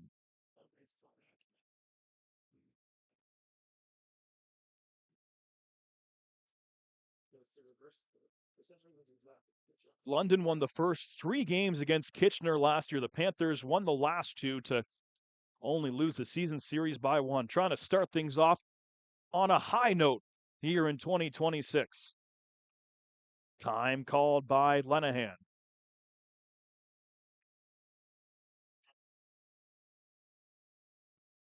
This game now officially 3 hours and 1 minute old after a 7:05 first pitch here at Jack Couch Park on this Thursday. Cologne again, the 2-2. Breaking ball missed up high and runs the count full.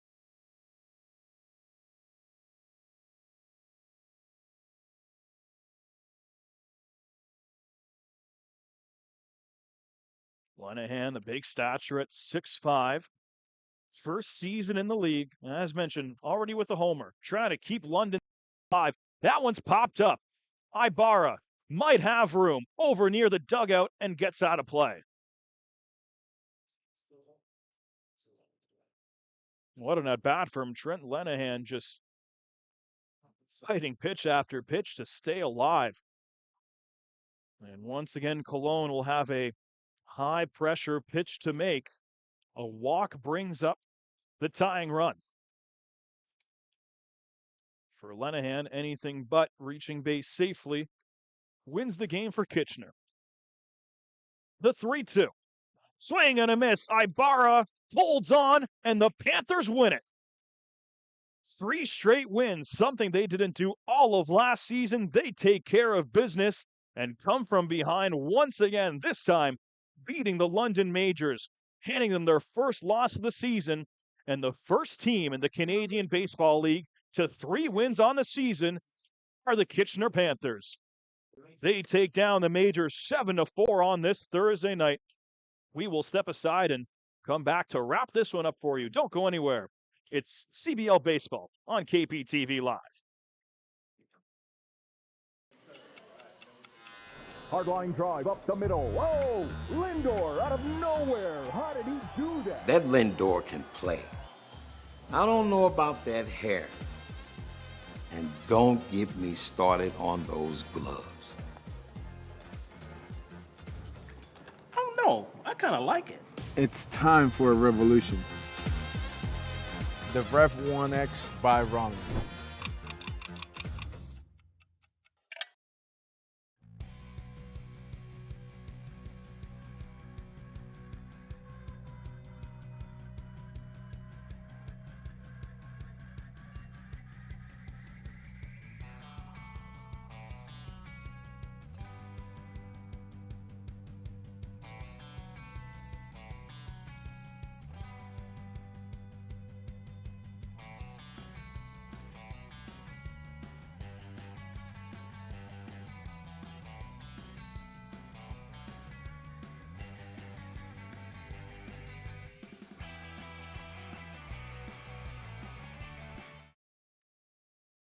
Welcome back inside the broadcast booth. The final here from Jack Couch Park. The Panthers taking care of business 7-4 over the Majors, coming from behind for a 3rd game in a row. Evan Elliott does not get credit with the win, but does pitch well. 4 solid innings, right around the 70 pitch mark or so.